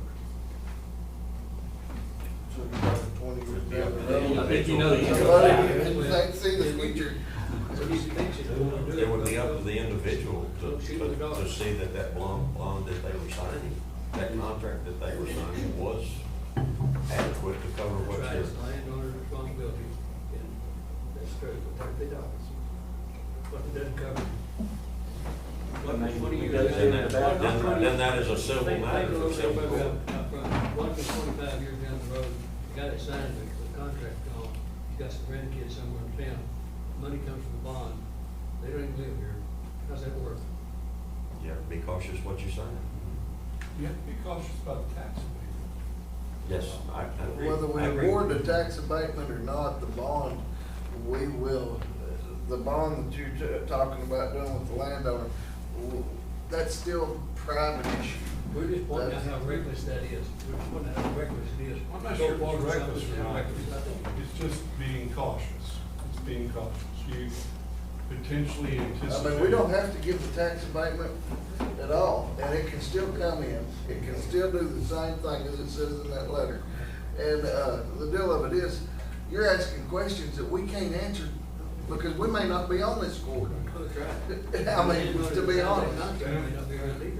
Judge, can I, one of the questions that I think Mary Ann asked was about federal funding, and they answered, on a case-by-case basis, the investment tax credit is provided to the developer.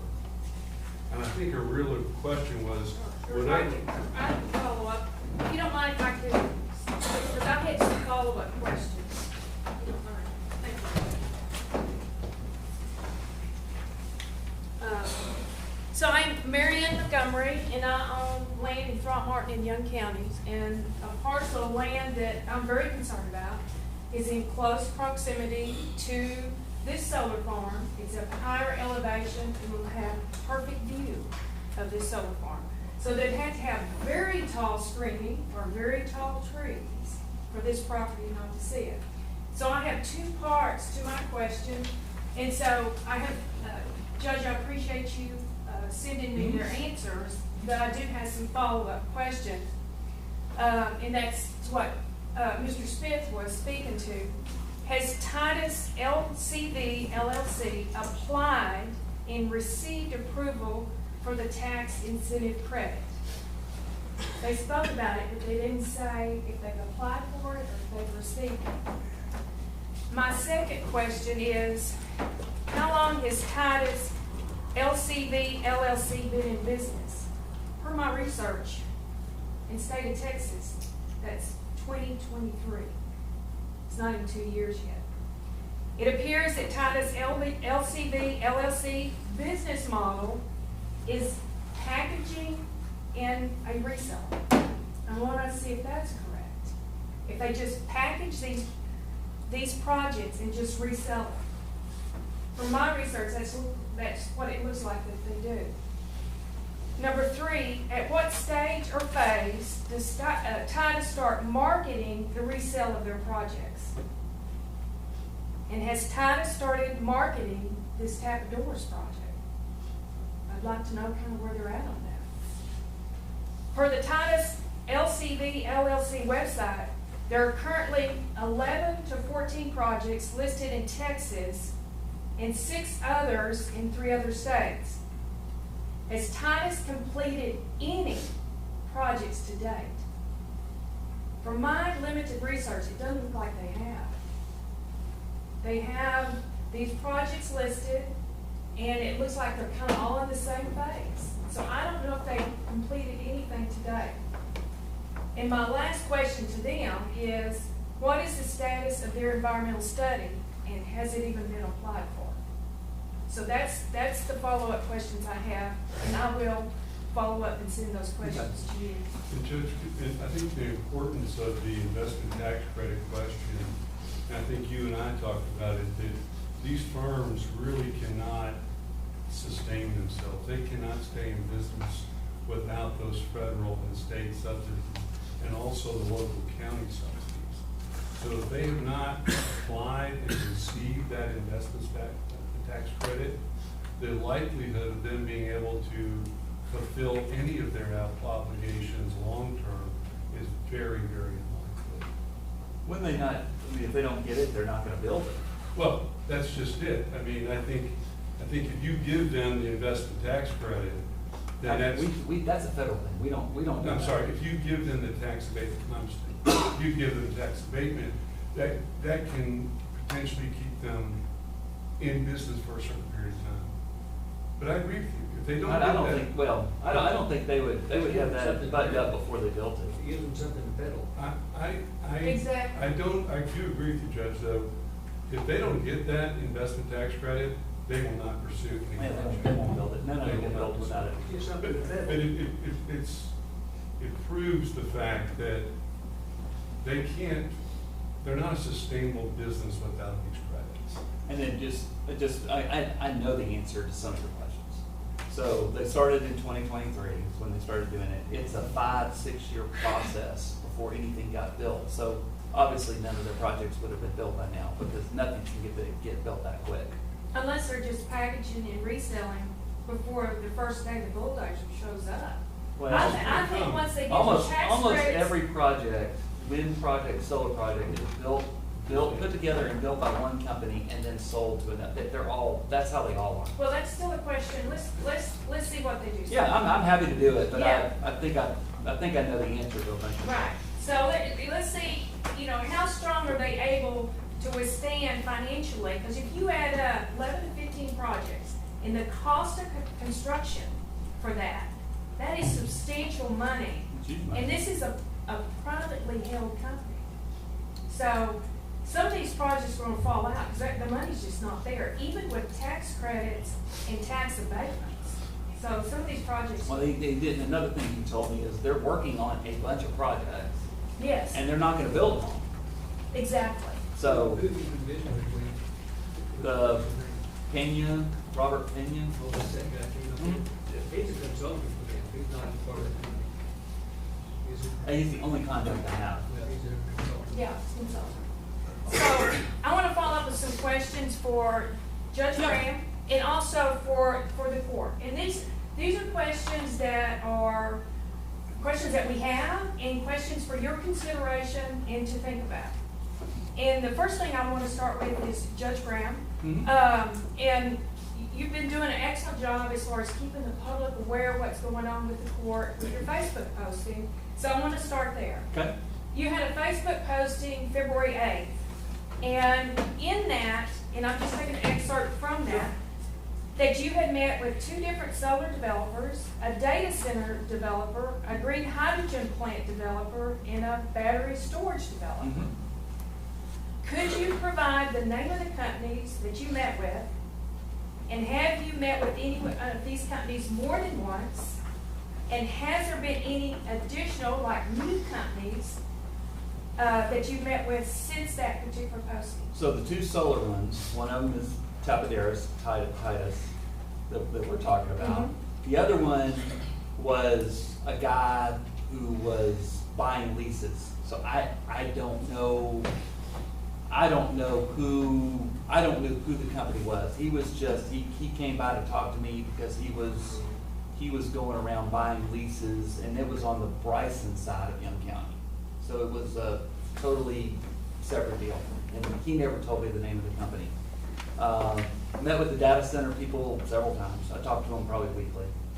And then And the firm, the data center firm is who? well, it's just like this. It's a developer, and they're going to same thing with like I'm sure it's with the solar farm. They're putting the whole thing together, and then once they get everything put together, they're going to sell it to and I'm just making names up because I don't know who they're talking to, but Amazon, something like that. And the name of that data center developer is who? I put it in one of the Facebook posts. I don't know what else. But if this is something you'd like They're out to of follow up California. with me, that would be. And then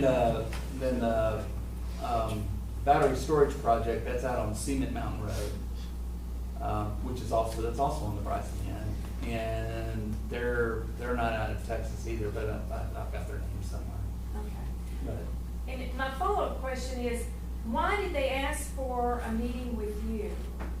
Because a lot of times, from what I understand in my visiting with other counties about this, just from our research, a lot of times I never hear from these companies until like Titus. They already have their contracts in hand that the landowners have signed. They show up at Commissioner Court and say, "Hey, we want our tax abatement." So I'm just asking, why did they ask? And So Titus originally met with me because they were going to ask for a tax abatement. Mhm. The data center is going to ask for a tax abatement, so that's why they requested a meeting with me, kind of to meet with me. The battery storage project has never. They're going to start building next year. They've never asked for anything. They're just keeping me updated. And I think it's weird that they're contacting me because they've never asked for anything, and I don't think they're gonna ask me for anything. But they've not even started the conversation to make me think that that's gonna happen. Is that the one right out here by Edgewood, by the driving theater? No, it's out, this is out Seaman Road. Right there. I don't know anything about it. There's one currently to the east side of Alney, and they have never asked anyone for anything, they just came and started building. Right, and I understand that's a lot of times that's how it happens. That's what they're supposed to have. Okay. Yeah. And so basically the general content or direction of these meetings, they come in and basically say, is Young County open for business? And here's what we plan to do, and our expectations in the long run is the tax abatement?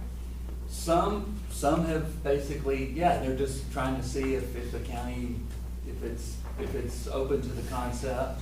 And then some are just informational only because they're just, hey, we want you to know we're out there because, you know, if something happens, the fire department, everyone needs to kind of know what they're doing out there. So as a courtesy basis? As a courtesy, yeah. Okay. So it's a mix. Okay. And to your knowledge, do you know if these companies potentially working together? Like one is going to be the battery storage and another one? To your knowledge, they're not even associated with your They're district? all completely separate. The only connection is the data center possibly would want to have a hydrogen contract with the hydrogen plant to buy hydrogen. And so I did put those two companies together so that they could talk to see if there was any sort of, you know, any way that they could do business with each other. But they're not related at all. Okay, very good. Kind of the preface for me asking these questions is obviously we're curious because after the last commissioner courts meetings, once it was adjourned, two of the commissioners, Commissioner Wiley, Commissioner Schutz, did stay behind because there was an attorney that was representing some landowners here, other interested parties. We do appreciate you staying behind answering questions, but what came out of that was during that discussion, basically was stated that to the audience that you do not understand the big picture. And I asked, what, you know, in reply to that, what is the big picture? We were just giving hypothetical pie well- in the sky, you know. Y'all kept saying, don't ever give an abatement, don't give an abatement, don't give an abatement. And the only response was, sometimes there's gonna be abatements. Well, we're not denying that at Okay. all. We're certainly not. But then the I don't next, think that's what we're talking about. well, and the next thing You was, told me that before too. was that the solar farm was the first step to this big picture. So that, you know, someone got Whose big picture are we talking about? the county. Jimmy the one that said it. He was mistaken in that because after talking to the other entity, there are no connections. There's no connection to We it do at all. understand the big There's picture. there's no connection to We do it. understand the big picture, Jimmy. Well, I mean, we're just trying to put this together. If the solar farm was the critical anchor to something, we felt that, you know, please let us know. No, there is no relation to any of those things. Everything's been independently come to us. As far as I'm aware, I don't see any connection between any of those entities, that they're all completely separate projects. And one's, Okay. I don't think they're related.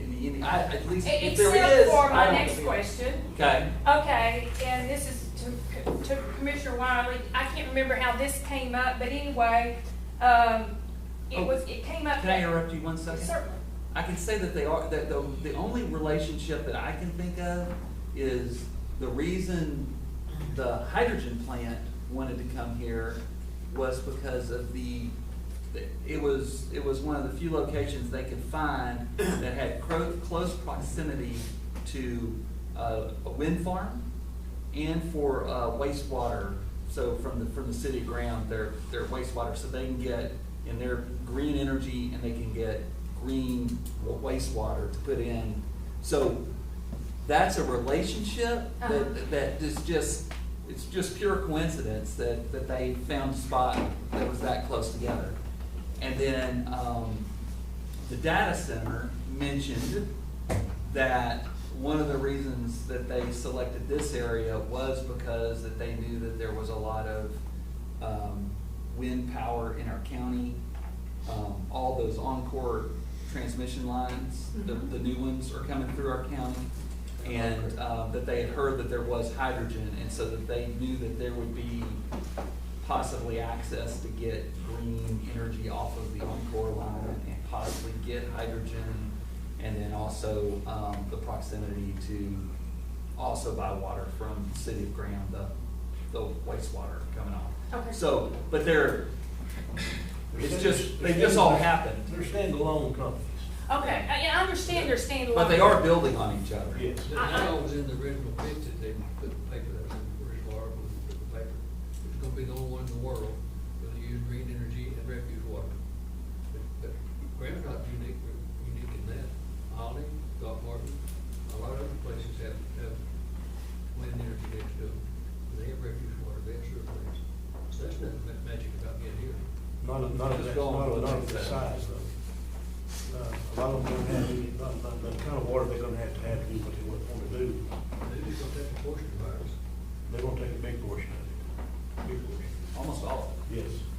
So I did want to follow up with one point, and thank you for going through that, because that's what I understood. Commissioner Wiley had pointed out the data center and the hydrogen plant, and I think you referenced that the hydrogen plant for cooling No, aspect, I said it could be a possibility. a possibility for Yes. cooling. But the thing about hydrogen, it's a big enough product that you can use it for generation, for electricity, for cooling, and stuff like that. Forklifts. Yes, sir, And all because that in kind my of stuff. research, I was finding cooling for like generators, but I Yeah. wasn't finding cooling for like a Well, large it's- data center. It's not generator cooling, it's the fuel to run the generator. Yes, sir, for the It's fuel generator. To run the generator, For, yes. yeah, but not for the entire data center. No. Okay, thank you for clarifying that. So that, I think that, we understand that there wasn't any concerted effort behind No. getting everybody together and that kind of stuff. No, Um, we did not approach any of these. They all approached us. Okay. We have not reached out to anyone Okay, that's gonna be recruiting my anybody third here. point, right. None of that has happened. Okay, my second point.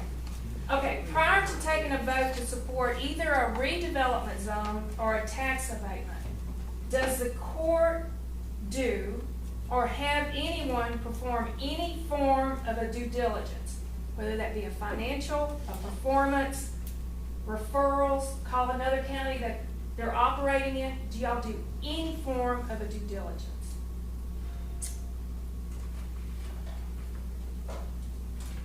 No more really than what the representative comes and tells us what they do. And I've done enough. You've done some right here with finding this contract. Yes. I mean, We do call, we call. We do investigate what I what know, other I've called counties several have done. county judges to ask them about, issues and stuff that they're seeing with different, and sometimes you can find where these people are in other counties, and other times it's just a similar type project. But I know Or how they would address some of the problems. every Right. conference I go to, probably the conference I went to a couple of weeks ago, I probably asked 20 people about these things. Okay. Have you talked to Newcastle School District about school board about how they collect taxes from Encore transmission lines? Talk to them? Pretty interesting conversation. I have not. I'll tell you something, I'll tell you if you want to know. They come down and say your taxes too high, we'll pay that. They already agreed, they already got an abatement. Let's go to mediation. And they stomp them down, they agree, they never do what they're supposed to get. It's just the way they operate, guys. Go to Shafter County. Talk to that county, they're supposed to get tax abatement, they gave tax abatements to the wind farm in there now. The Congress is not just has to collect the tax abatement. Talk to everybody around us. Okay, I have a final point, and I just want to know if this is something that Young County has considered, and that is forming a 391 commission. And if you're not familiar with the Never heard of it. 391 commission, or if the audience is not familiar with the 391 commission, It's also known as a sub-regional planning commission and is formed by local governments, counties, cities, special districts, your school districts, your hospital districts, anybody with special interest, your landowners, property owners, or citizens would be people would represent and serve on this committee. These commissions are authorized by Chapter 331 by the Texas Local Government Code, encourages cooperation among local governments to improve the health, safety, and general welfare of the residents, and to plan for future development. Under the law, a 331 commission is purposed with making studies and plans to guide the unified far-reaching development of the region, eliminate duplication, promote economic and efficiency in a coordinated development of a region. It puts you where you drive the bus.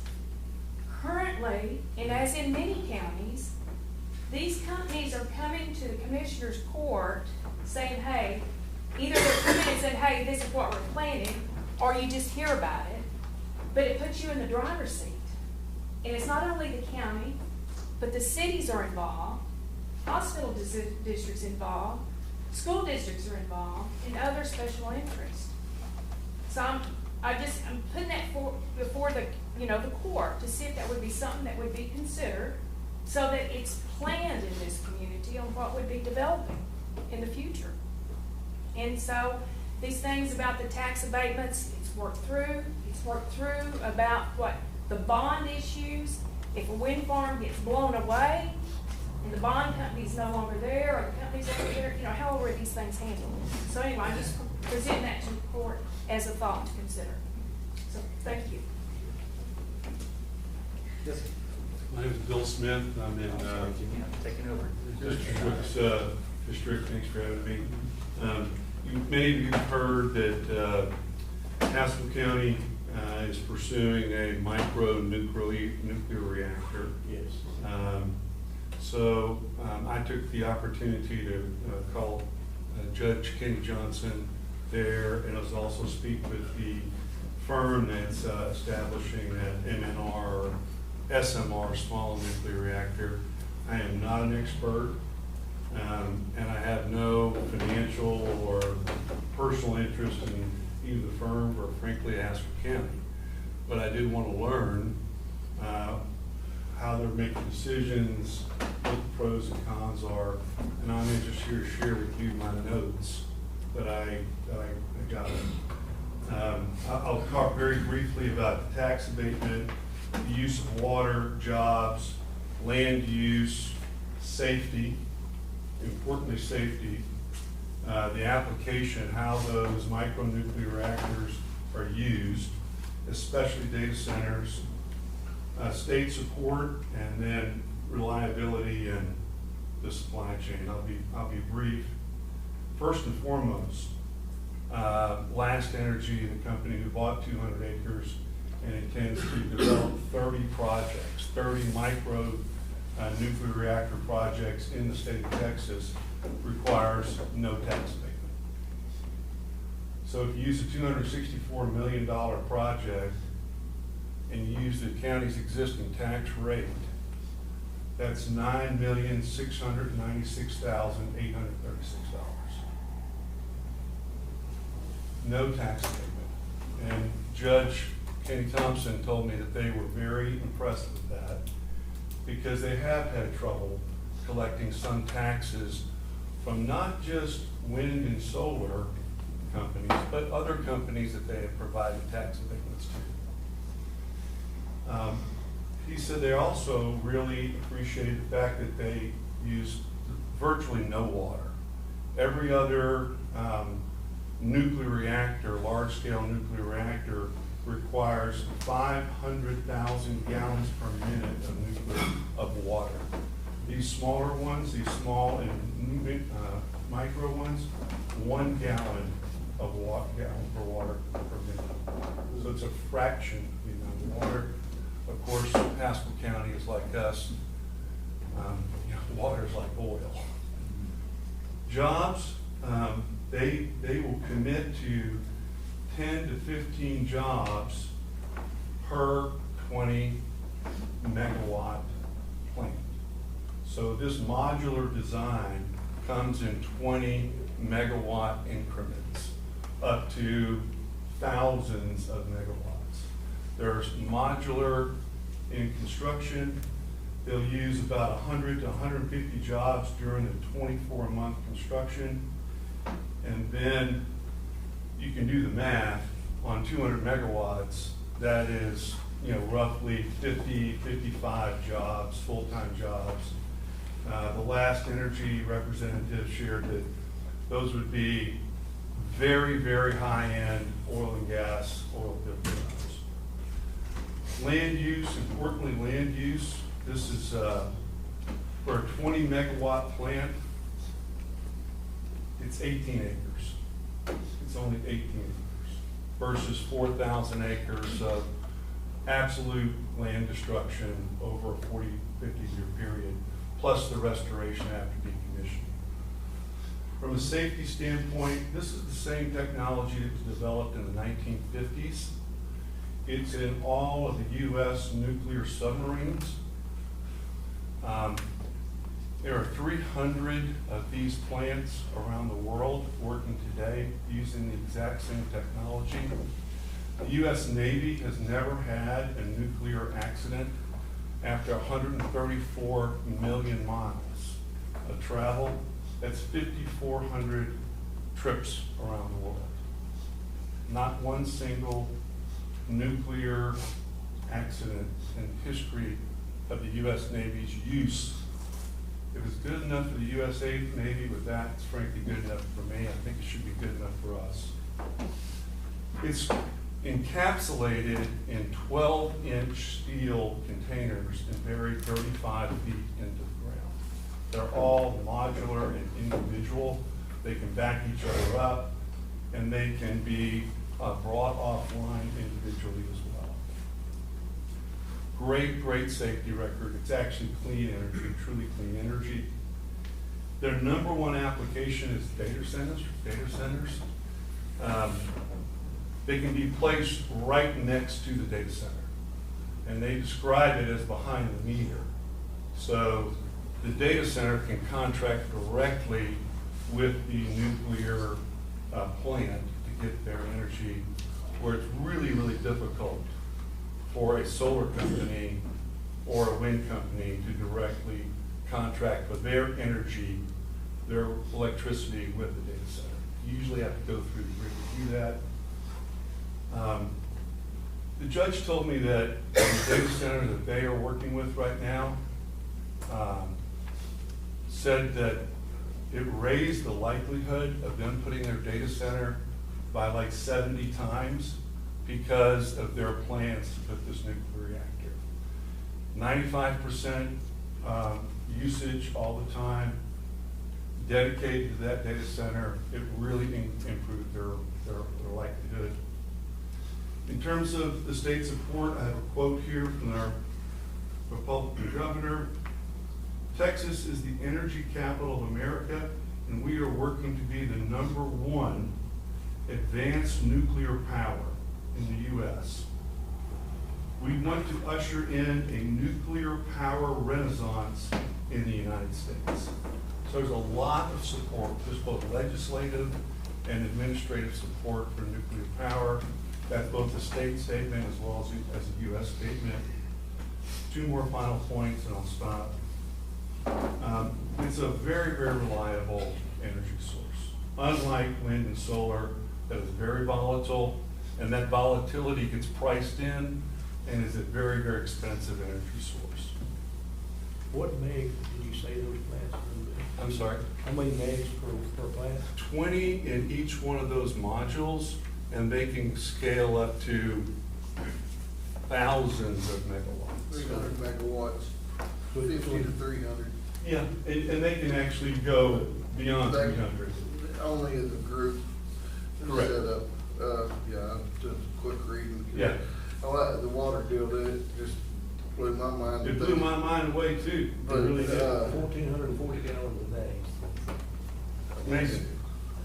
But, Part of the deal is though, is that, yes, it doesn't need refueling very often, but what the disposal of the refuel is, the biggest hiccup in this, which is actually being fought in West Texas right now because they were trying to do a disposal center out there in another county that I know where it's at, that they're fighting to keep them from being able to dispose of the nuclear waste fuel out there. My understanding as well, that is also part of the federal, permitting process. The federal permit it, but the county still has to, let it come in until their county. Oh, absolutely. It still has to come through the same. But the first step is for them to get a federal permit.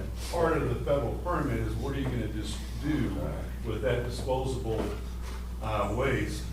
And there are companies now taking that lower value disposable waste and utilizing it in their businesses as well, so. The last point is, unlike the wind and solar developers, and again, this is not just there are 4 or 5 of these companies. I'm not trying to endorse Last Energy in any way. It's just an example for Haskell County. They design it, they develop it, they manufacture it, they install it, and they operate it, and they own it during a 50-year term. So they don't package and resell. There's one throat to choke and one person, one company on the hook for the entire project. So my request is that you consider a conversation, certainly with Judge Kenny Thompson, and also with 2 or 3 different nuclear companies. Why? They don't need tax abatement. They're going to provide much more jobs than any solar or wind project. The land use and the environmental aspect of it is, to me, extremely attractive. The safety record is very good, and it's a more long-term view of how energy is going to be provided, wrapped around a U.S. support for nuclear energy, as well as state support for nuclear energy. Is it Haskell County? Haskell County. So did they go recruit these people, or did these firms come to them and say, hey, we're interested in your area? I don't know the answer to that, Judge. My guess, this is a guess, because I don't know the answer to that, is that they spoke to, the county initiated, the county initiated some of the conversations. They didn't just get approached. I think, and again, this is my guess, I think the data center people encouraged them to go look at nuclear. That is a little piece of information that I recall. Okay. All right? Thank you. I'm not at all supportive of tax abatements. One of the reasons I think it's a very short-term view. I don't know what all businesses you're in, but I suspect that your businesses were not subsidized. My business is certainly not subsidized. What kind of business you in? I'm a cattle rancher. It's subsidized. If it ain't, you're not paying the same property tax that people do that don't.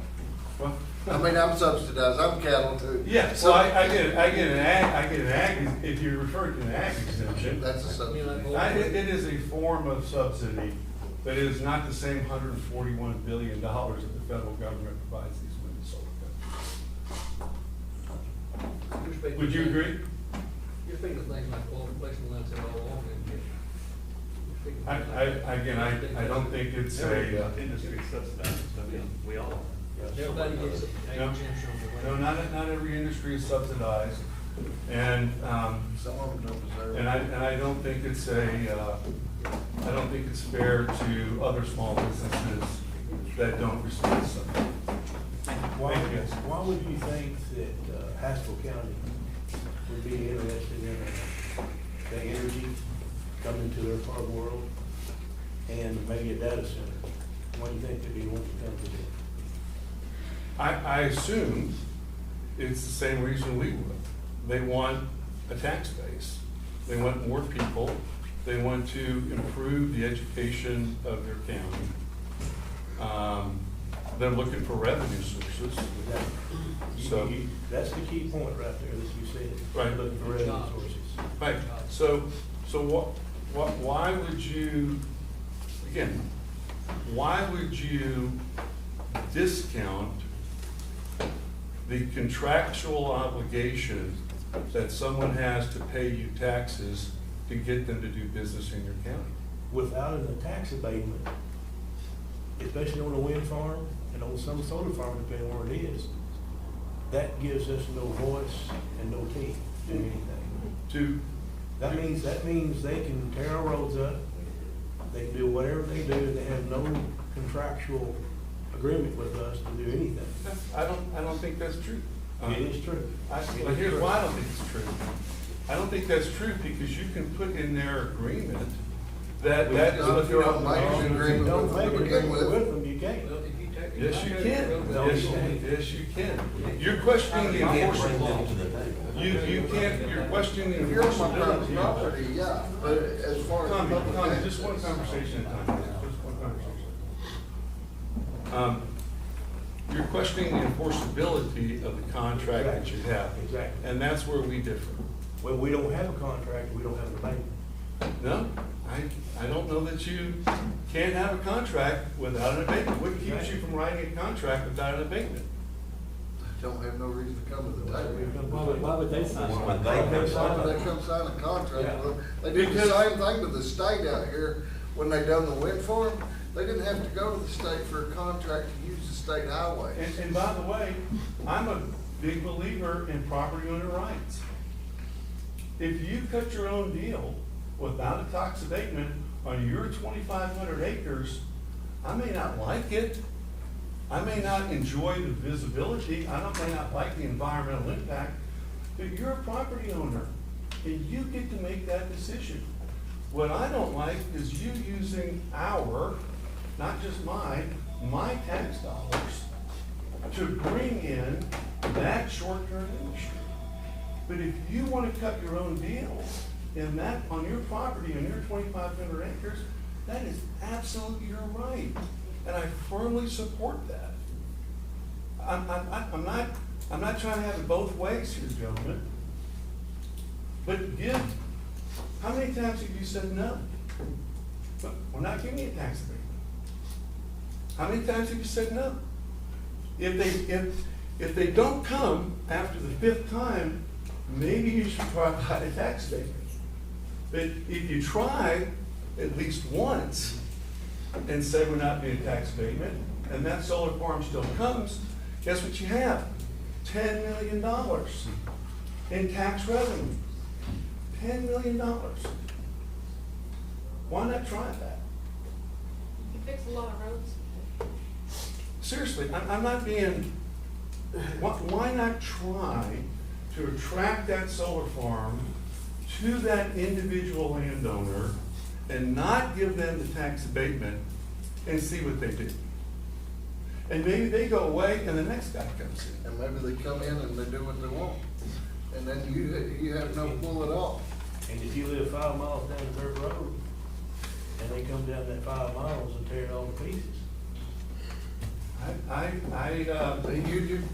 You're asking us to do one thing and then you want us to still maintain the other. I haven't complained about the roads. I'm complaining. I understand, but Okay? it all goes hand in hand. It does to a certain extent, Mr. Wiley. It does to a certain extent. But why, you mentioned revenue. Exactly.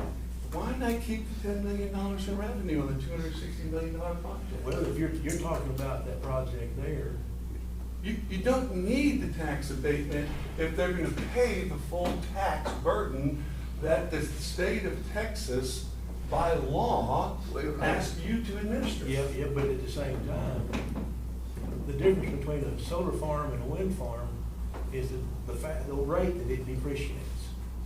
Right? Okay, if you negotiate your pilot payment within that deal, you're not losing that much money on the front. You are the front side, but not the back side. I mean, if you're discounting. Matter of fact, you're probably gonna make money on the back side. I'd love to see that math.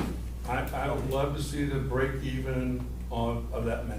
I don't, again, you'll have to prove it to me, and I'd be happy to But sit down. that's a But I don't known think fact. that's gonna be the case. That's a known fact. Legislation did that for the solar farm. That's the one thing they did do on their deal. The wind didn't get to do that because they didn't have the people in place to do what they did in legislation. But solar does. Again, I empathize with the difficult situation that you have. I appreciate the time.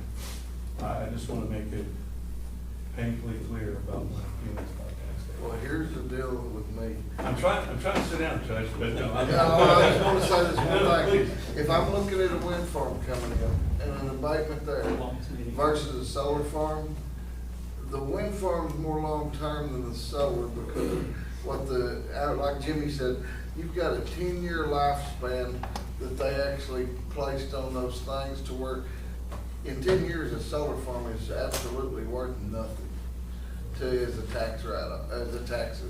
Who decides their depreciation? The state.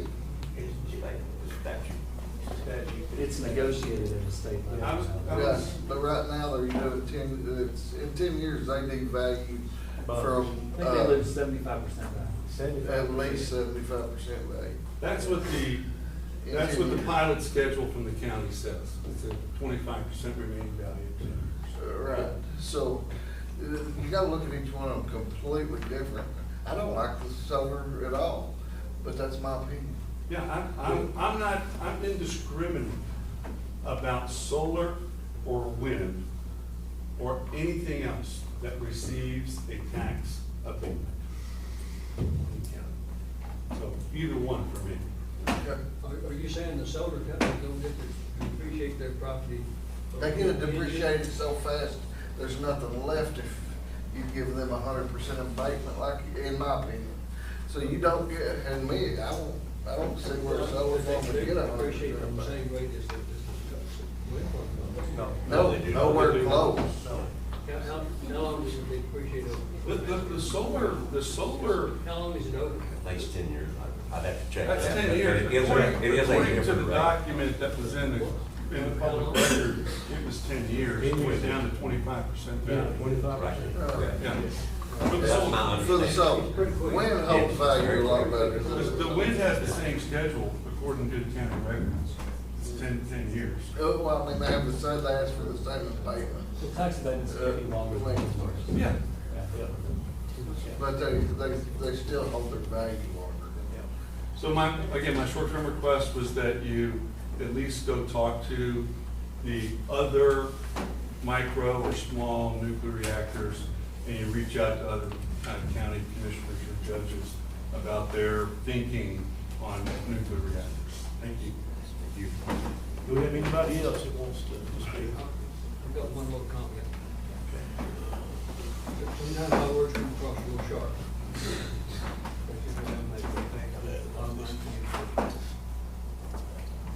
Guys, what you got here, Win knows this, you know what you're all about. You've got a bunch of lease counts out here putting together, same model. Hopefully they can sell it. You start off with these things, if it doesn't work, what happens? Go home guarantee. You guys don't have a business, you're just putting this deal together to flip. None of us get tax payments. Nerve to have the nerve to ask for it. Now, if you can, to me, it comes across, you guys are asking, or looking for a reason to do it, instead of, tonight. So we're looking for a reason. Have you promised these people you're gonna do it? They promised- Yeah. they promised- Why don't the solar farm show up at their meeting? They've shown up twice. And they've already agreed to pay for our lawyers to investigate all of this. There's the next line. We don't need a law, we want a lawyer to get y'all to do what we don't want you to do. We don't need that. You just said the big problem there, is getting lawyers involved and getting, so y'all can do this without getting criticized. How's it seem to be?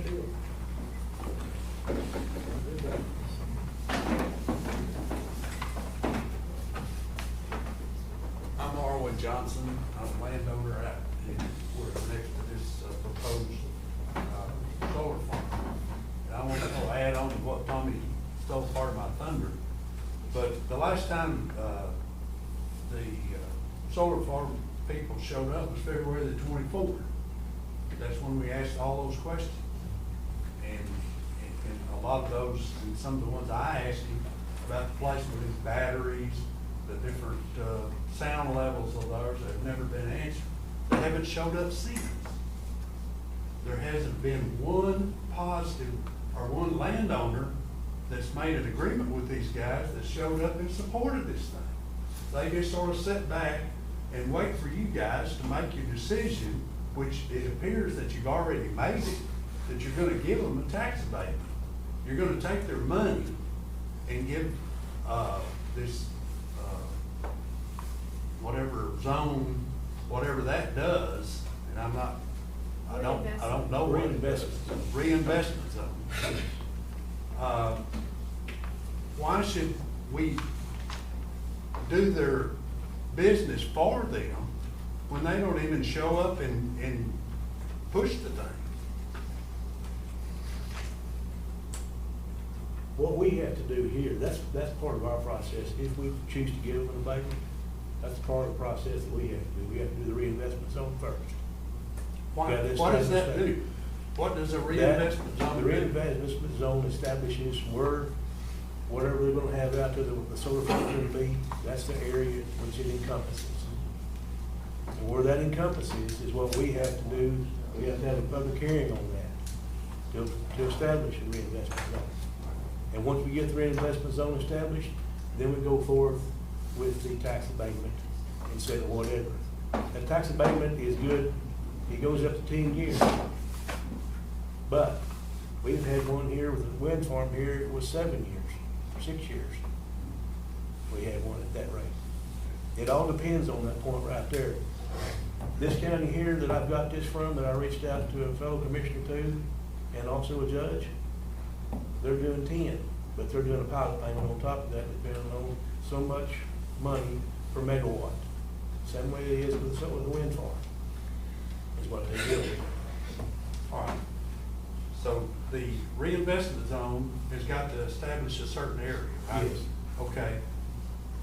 The Titus folks come in here and said, we're gonna build a wind farm for 2,200 acres. Okay, on the second question they got, now they're up to 4,000 acres.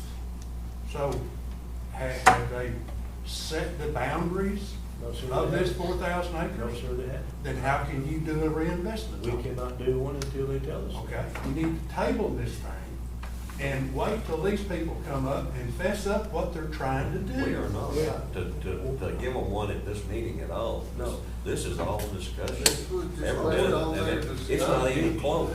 Let's look at this at a different angle.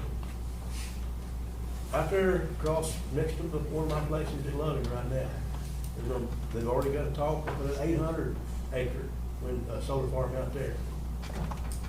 But you're looking a minimum of 4 years before you ever see any dirt turned out there. Because the process that they're going through before they can be able to turn dirt. I mean, Is it serial, the reinvestment zone gets voted on by the court first? Yes. And then there's a separate vote for the tax Yes, abatement? yes. Okay, great, just, yes, understood that. In the same meeting potentially? In the same meeting. Oh, in the same meeting, that's exactly where I It was does not going. have to be, but. That's what And happened. usually, it always is, it's always in the Well, same. I would just ask that there would But not be required. real, public clarity on when that vote will take place. Well, it'll be posted in the paper. Okay, great. But on the agenda, we'll know. It won't necessarily be in the paper, but it will be. It'll be public, it'll be public to us. Yeah. Okay, great. That's all I'm asking. Okay, my second point is, on all of this stuff that Titus is not providing, where are we on these environmental impact study? They made reference to a little bit of a study, cursory thing in that handout that they went in there. But nobody's been out in our part of the world asking questions or looking around to see what kind of environmental impact that this thing is gonna have on that area of the county. And we've referenced roads, and they said that nothing was gonna be impacted. What about Murray Cemetery Road? They're gonna use Murray Cemetery Road substantially. According to them, they said they're not. What? According to them, they said they're coming off the county. So that negates your problem about rebuilding roads, because the other ones are state roads. I understand that, but when I made that point, it refers to other projects that's not going on within the county. Other But you wind want them projects to and pay other for things. other projects that's not their doing. No, that's not what I'm saying. When you get a road agreement on a project, whether it's a wind or solar or whatever it is, that gives you the teeth to be able to maintain that road, that instead of us, the county, the taxpayers paying for it, it's gonna be the people that's putting in that solar farm or wind farm gonna be paying for it. We could also put in there that they would reimburse the state for damage to that road. This solar farm out here, I'm very familiar with that area. Yes. They have land leased on both sides of Murray Cemetery Road. Okay. And their extension is gonna be the east of it. So they'll be, yes, they will use that road. They'll use that road. Yes, they will. But my point to what you're saying is, I don't know that 100% until they come back to us and say that. And that's my point, that they're not coming back to you. But here's the other side They of don't it. come back. Praise the Lord. They don't come back. We've wasted 4 hours of our lives. Take it off the agenda completely and forget We about it. can't do that, Why not? because it's a process. We It's a got to go process. along with the process. And The they did send us some process can be answers that to we're the not gonna questions. give you a tax abatement. If you wanna build it, get after it. Well, what happens when the next company comes along? And we're in favor for that one. They're not gonna put stuff flashing into the sky. And we wanna lower our taxes, and we wanna do this. We're just not gonna I'm have just a saying, process I'm on not that talking about one. any other project, I'm talking about the Tyler 331 solar commission, project. drive the bus, don't let the bus drive you. I agree. Look, I want to say, that all you guys are good at, I've known you, coached about you for a long time. You all got elected to represent the county, and I know you all are aware of that. I would just charge you with one thing. Go out and find about 25 to 50 people in your precinct, and just say, how do you feel about tax abatements? That's what you're going to represent. Then we'll go find about 18,000 people in the county and say, do you wanna lower your taxes? What do you think they're gonna say? It hasn't been happening, guys. It's a process. They've been going this It's a way. process. They've been drinking It's not gonna values. happen overnight. They've been drinking values up to offset it. I mean, Mr. Shook, I mean, really, That was all honey how, more. how can we claim that we're lowering taxes when we have 30 or 40 years of tax increases? And by the way, you are actually giving them a tax break instead of making them pay their full taxes. Do you, I mean, that's the question that should be asked of your constituents, me and you, that would you rather me have them pay the same tax rate that you pay, Bill? Or would you rather me discount that tax rate? And I'm saying, look, if you cut your own deal, I said it again, I'm sorry. But that's your property right, and I believe in that. I may not like it, but I believe in that, and you're paying the same tax rate that I'm paying.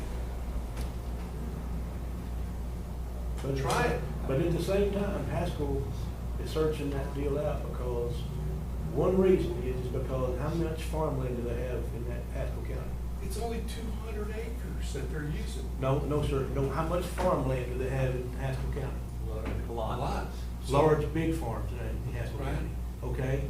What's the difference in a tax rate of farm land versus commercial? It's huge. Substantial. It's huge. But isn't it relative to the same county? No, it's huge. It's huge. Okay, No, so- the same thing is in this county too. We have a lot of farmland in this county also. But it goes above and beyond that. And everybody comes and says, Jim, what can you do to lower our taxes? One is to get industry in here. Right. That's the only way you're gonna lower your taxes. Now, what to do down there at the CAD office, everybody thinks we have ties to what happens at that CAD office. That's far from the truth. The state tells them what the figures are. the comptroller's office sends that number to the CAT office and says, this is what you're gonna do. But to get in order to get our tax rate down, our tax base down, we have to get industry in here. And that's what this court has been trying to do for many, many years. That's why Haskell's doing what they're doing, because they're drowning. All those counties out west here are falling by the wayside because they can't survive, because their tax base that they've got is not as much as what the outgo is to do a business in the county. The city's the same way. We're agreeing, every point you're Okay. making, I agree with you Okay, 100%. but sometimes too in this deal, I don't care how big you get, whether it's Dallas-Fort Worth, whether it's in other states or counties, sometimes you gotta give to get.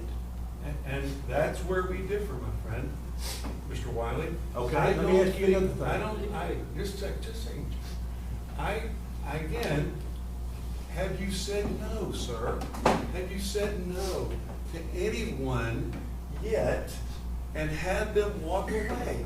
Just answer that question. No, we haven't. And that's my only request. Do you wanna know why Because we you're haven't? negotiating against yourself, sir. Do you wanna know why we haven't? I'm sort of do. Okay, tell me why you think we haven't. No, I'm not gonna answer the question. No, tell me why you think, you said you do, tell me why. No, I don't know the answer. Okay? I'm not pretending- Every one of these I'm not projects. pretending to know the answer. Because we're not, it's like a team. We're not competing with just Young County. Right. Are we? We're competing with Haskell County, we're competing with Jack County. Right. We're competing with Archer County, we're competing with a whole bunch of other different counties. And all that is done by a grade system on who's gonna give the best deal. I mean, if you had a business that you're gonna spend $200 billion on something, and this county over here gives you an abatement, and this county over here didn't, which would you go to? I don't know, there's other variables. No, which would you go to? I'm not saying I'm gonna go there, there's other variables in Okay. that decision. Okay. If it both look identical. And again, I'll say it again, Mr. White. Have you said no? No, we haven't. So why not try saying no a couple of 3 times? And then you go to your constituency and say, hey, we lost out on 2 or 3 deals because this other county gave them something super lucrative and we did not. So now we're going back to. So now we gotta apologize, we just missed out on $200 billion project and 200 jobs. Sorry. If that's the case. Yeah, If that's the case. If that's the case. One job. If that's the case. This is irrelevant in the big scheme of things, is this little bitty thing going on out here. I'm talking about 20, 40, 50 years down the road. So am I, my friend, Yeah. so am I. I do know this. We came this close to losing the wind farm up in the northern part of the county. This close. That would have been a shame. Well, I know 60 people benefited from that. Huh? I think 55 people benefited from that. No, there's, everybody No, did. the hospital, Hospital. the hospital, schools. It's a large amount. It's a large amount of money, the taxes that they get. well, this And circles. then it sold, and they regenerated it, put new generators on it and a bunch of work, which that give us more tax base at the same time. This circles us around, if we could plan ahead, and if we could, that 331.9 commission or something like that, I would be happy to sit on that commission. If we could be aggressive in the county in our planning and go out and solicit and have their problems solved before we get here, we want a data center. Okay, we already have 2 power sources for you. We already have your water solved. If we could approach it that way, where we're looking ahead and we're planning and we're soliciting him with thoughts ahead, generated, going down to years. I heavily suggest, let's look at it that way, instead of one itsy bitsy thing here and there. Something I want to say too. Y'all know about these two wind farms we have in the county. See how they came in? See what now? The 2 wind farms that we have in the county, do you know how they came in this county? I have no idea. Landowners. I know how the authority. The landowners, and I know both parties really well. They worked and worked and worked and worked and worked for most of those things in here for their benefit. Create generational wealth for their family. But they created tax revenue for us. The only way they got the tax abatement was the only way that they would come is if they got the tax abatement. Just answer the question. They got an abatement, But we, but we're still getting a large income from them every year. no, We may not be But y'all- getting y'all- 100% of I what just we want you to know how they put got in. here. Okay. What we're in together. That's why I worked on for 20 years when we got here. That's why we're trying to promote those things in here. That's the God-given right of the state of Texas. I own that land, I can It is, do whatever I but- want but to they- with it. But that solar company didn't show up here looking for a place to go. There's a lot more solar land in West Texas than there is in other areas. Well, there goes that way not. Still working on your, are you done with your agenda item? I'm done. You got it. Let's see if we can blow through these. What do you want to say? Yeah. All right, item number 17, discuss and consider replacing the radio, lights, and siren on Constable Precinct 1 pickup. We have Constable Little here, newly elected, doing a great job for us. So, stay longer. Tell us about the luxury ride you're trying to put together here. I'll make this real quick. I've got equipment that needs to be replaced, I don't have funds in my budget to do it. My lights and siren control box is broken, it's out, they can't replace it. And my radio's old, I'm having problems getting it turned off and on. And I took it to Mobile Home in Texas, and their suggestion was, it's old, and you need to replace it. It's I probably think it's the radio for the very first vehicle that we And I think it's purchased. 2013. It's not a project 25. No, it's not. His radio won't even work on this. No, it wouldn't work this year. Yours is 8, and 8. It's sad.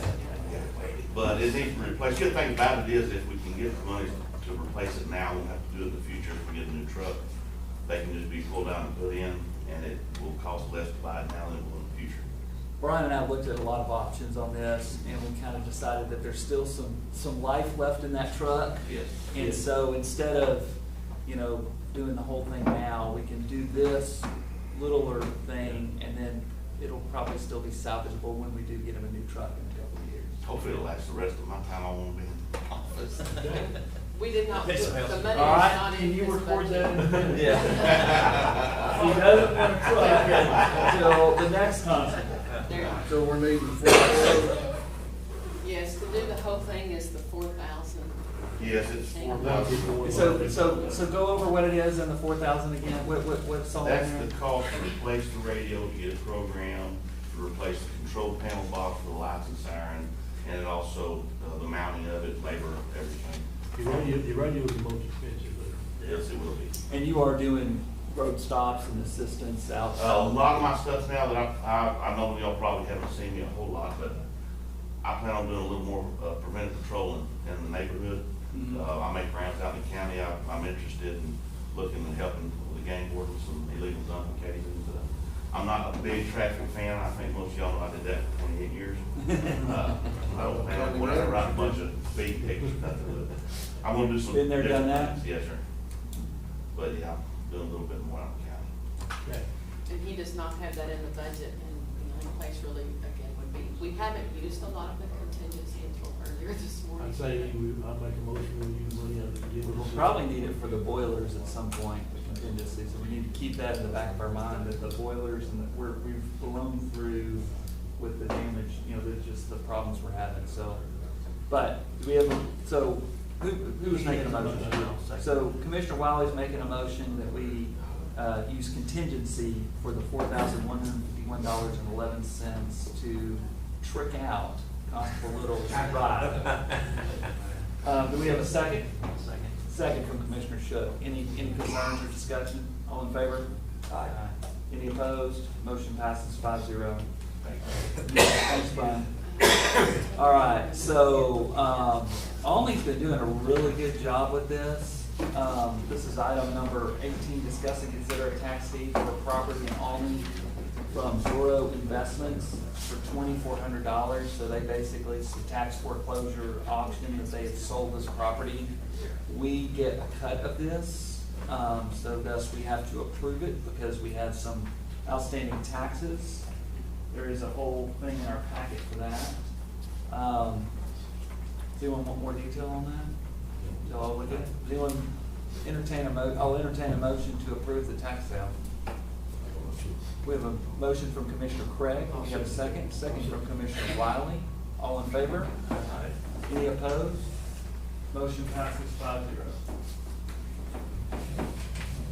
When you did know that Cass is here for the closed session, correct? I do, but where is he? He is out in the hallway. He's out in the hallway, yes. Okay, 19, discuss and consider the recommendation letters for the vacant seat of the Young County Child Welfare Board.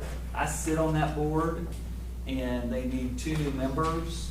The first one that they're recommending is Missy Henby out of Newcastle, and is she the principal? Elementary principal.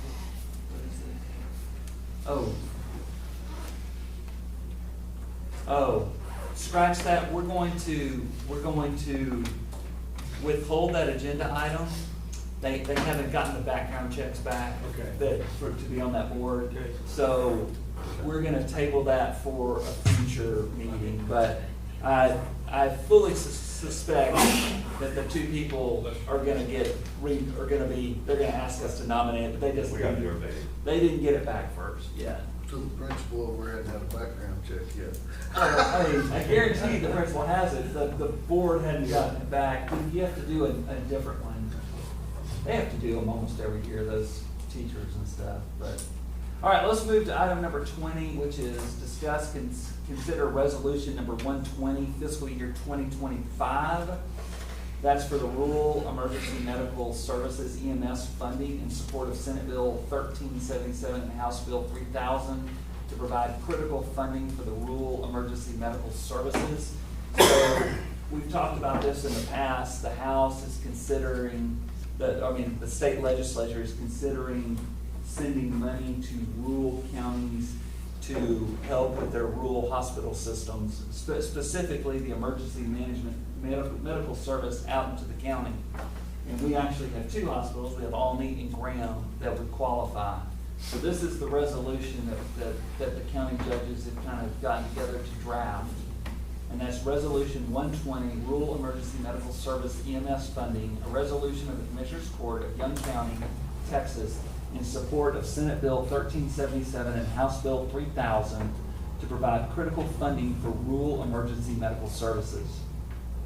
Whereas rural emergency medical services plays a vital role in protecting the health and safety of the residents of Young County and across the state of Texas, and whereas rural EMS agencies face significant financial challenges in maintaining operation, replacing aging equipment, upgrading technology, and ensuring adequate staffing to meet growing demands of the emergency response. And whereas Senate Bill 1377 and House Bill 3000 seek to allocate additional state funding to rural EMS agencies for capital assets such as ambulance, personnel, and other costs of readiness as prescribed by the legislature.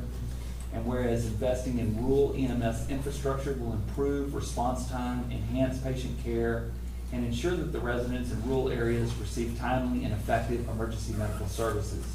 And whereas the Commissioners Court of Young County recognizes the importance of supporting legislation that strengthen rural EMS and provide financial resources to sustain these essential services, now therefore be it resolved that the Commissioners Court of Young County hereby expresses its full support for Senate Bill 1377, House Bill 3000, and urges the Texas Legislature to pass the critical legislation to provide much-needed funding for rural EMS agencies across the state.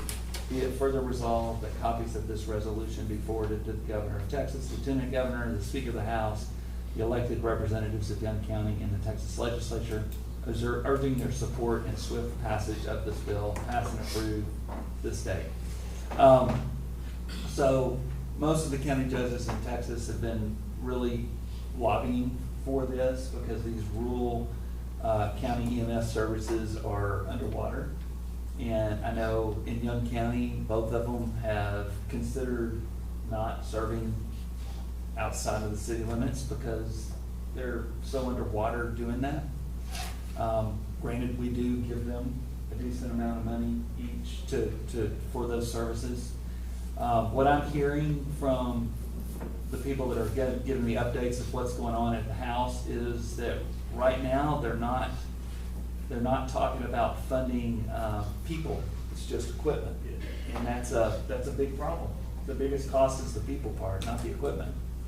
You can't fund the equipment if you don't have the people. I agree. I mean, we put money into the equipment already in the ambulance. No, we have too, but I'm talking about the state, this is kind of a Senate Bill 22-like situation.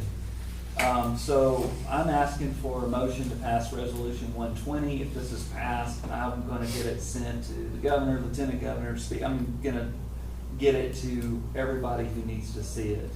And if, depending upon what my doctor says on Friday, I might go to Austin next week to go kind of lobby. This is one of the things on my list that I'm gonna lobby for. But, do we have a motion to entertain this, resolution? Motion from Wiley and a second from Mr. Cresswell. Any concerns? All in favor? Aye. Any opposed? Motion passes 5-0. And so today is the 14th.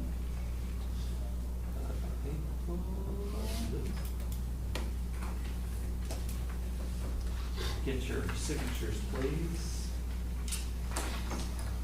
All right, we're getting close. We only have 11 more. Discuss and consider the application permit to install entry culverts in the county road right-of-way ditch line for RG Loop North, presented by Commissioner Craig. Yes, contacted by Mr. Isaac Crowe for an entrance. He bought some land and needed to cross the road. Actually shot the elevations and determined it needed a 24-inch culvert. Recommend 30-foot long. Make a motion that we approve this permit. All right, we have a motion from Commissioner Craig. Do we have a second? Second from Commissioner Cresswell. All in favor? Aye. Any opposed? Motion passes 5-0. Move to item number 22, discuss and consider the application permit to install an entry culvert in the county road right-of-way ditch line for Dunnigan Road. Commissioner Craig? Yes, same situation. He was contacted by Mr. where he had purchased a new piece of land. They needed to cross again the county drainage ditch. Did do some elevation and recommended a 18-inch, about 30-foot culvert for Mr. PQ. Make a motion that we accept that permit. We have a motion for Commissioner Craig. Do we have a second? Second from Commissioner Wiley. All in favor? Aye. Any opposed? Motion passes 5-0. All right, item number 23, discuss and consider making changes to the application permit to install entry culvert in County Road waterway ditch line. In our package, we have, Thank you. I don't think we have the proposed form. I've run into two situations where the existing form did not fit what was going on. One instance did not require a culvert. Well, it would have required a culvert. The applicant did not want culvert. He wanted to simply put material in the ditch. Have run into other situations where that has happened. We have nothing in there. A person does not have to ask for an entry permit, only a culvert according to our original form. What I'm going to do is change it. Well, they have to have an entry permit because they are, historically, they have several places put material in the ditch, blocked the flow of water, and they were having to resolve that issue. I'm gonna vouch for Commissioner Craig. I know he reached out to other commissioners and researched the forms that they were using. And I agree with Commissioner Craig. I think this is a better form. I also had one issue where someone wanted an entry, did not need a culvert, but his entry was within 5 feet of the culvert crossing the road. So if they were turning that corner with a trailer, they would eventually run off the culvert that was crossing the road, our road, cave it in, and then we're replacing it. Any concerns with this? I mean, as far as them obstructing the ditch line, you just remove that, that's what I do. True. But, as far as going along with him, I'm not going to. I didn't expect any different. Love it. Love it. So are you making a motion that we adopt this as the county form that we use going forward? I am. So I have a motion from Commissioner Craig, a second from Commissioner Wiley. Is there any discussion or concerns? All in favor? Aye. Any opposed? Motion passes. You not opposing? No. Motion passes 5-0. All right, so this is now the official form. Who do y'all get these forms from when you get them? Do y'all just all have copies of them? We get them usually from Harley. Harley? So we need to get that to Harley as our official form. These are formulated. I think 10 of them. Formulated. Okay, item number 25, discuss and consider a permission letter given to dump excess rock and dirt from installation of cattle guards and drainage pipe from work on Ribble Farm Road on his land in places that have erosion problems. Commissioner Cresswell? We'll go back to it. I'll come back to it. I'm sorry. Yeah, let's just go with this 25. Okay. We've been doing some work down on Ribble Farm Road. We were requested to replace the cattle guards that were on that road. And, by the landowner, they've been removed by the county, so we really have no option but to put them back.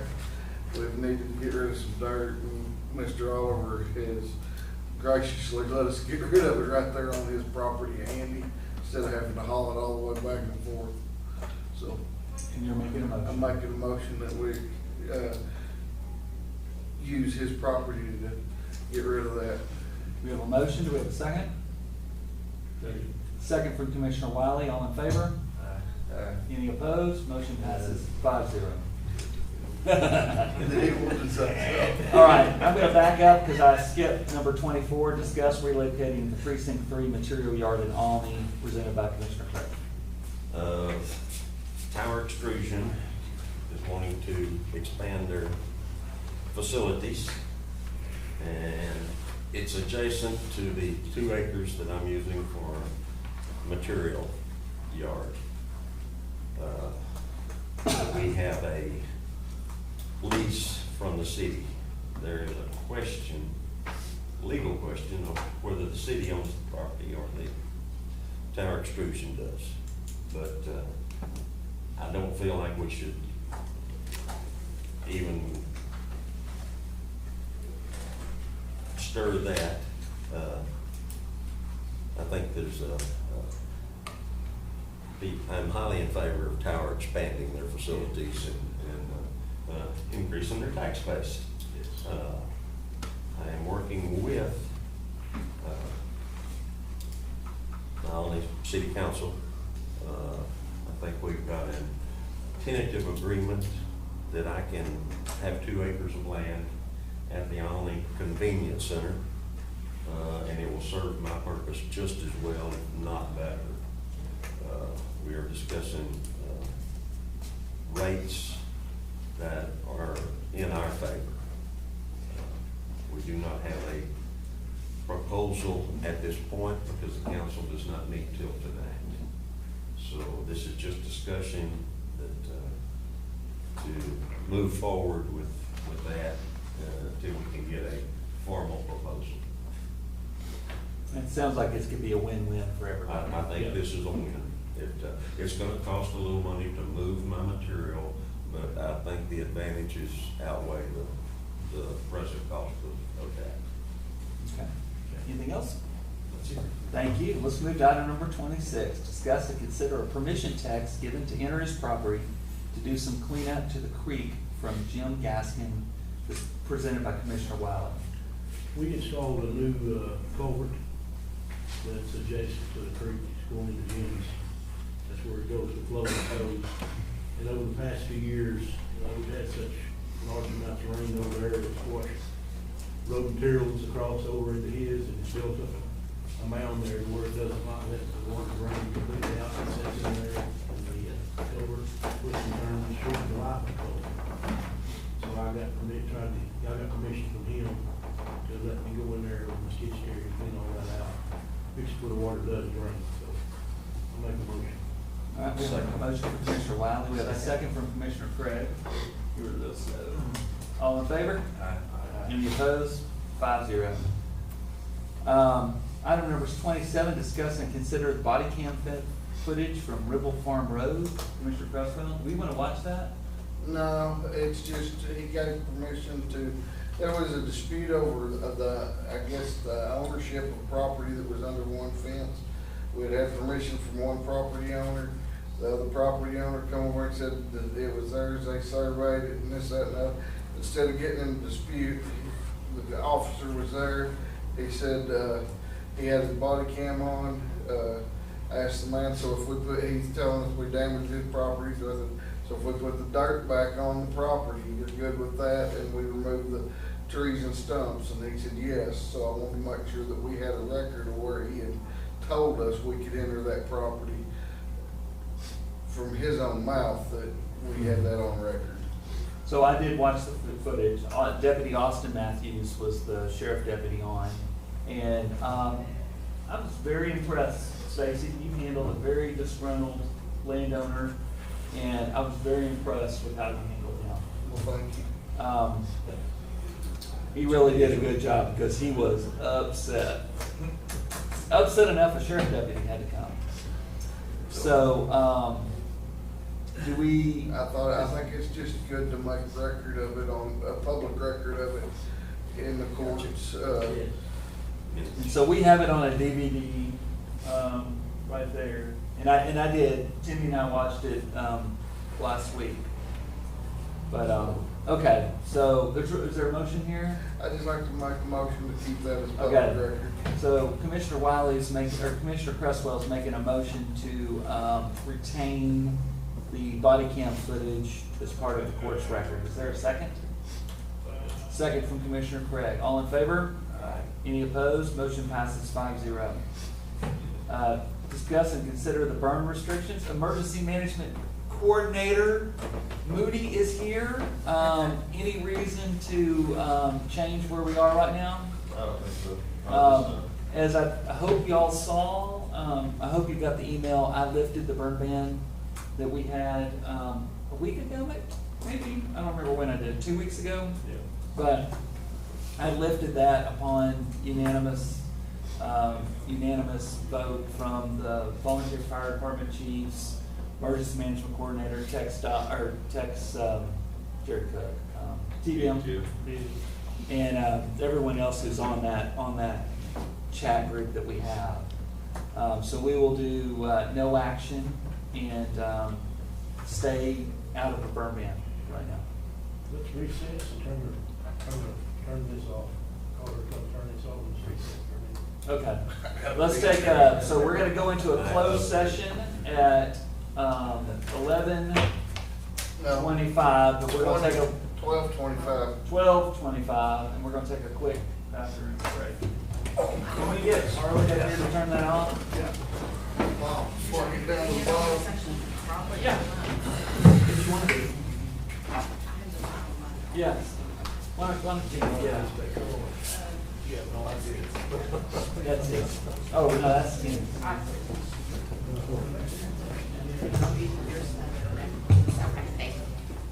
This is cold. We have never had a meeting like this. There's a couple of hot topics on there. And,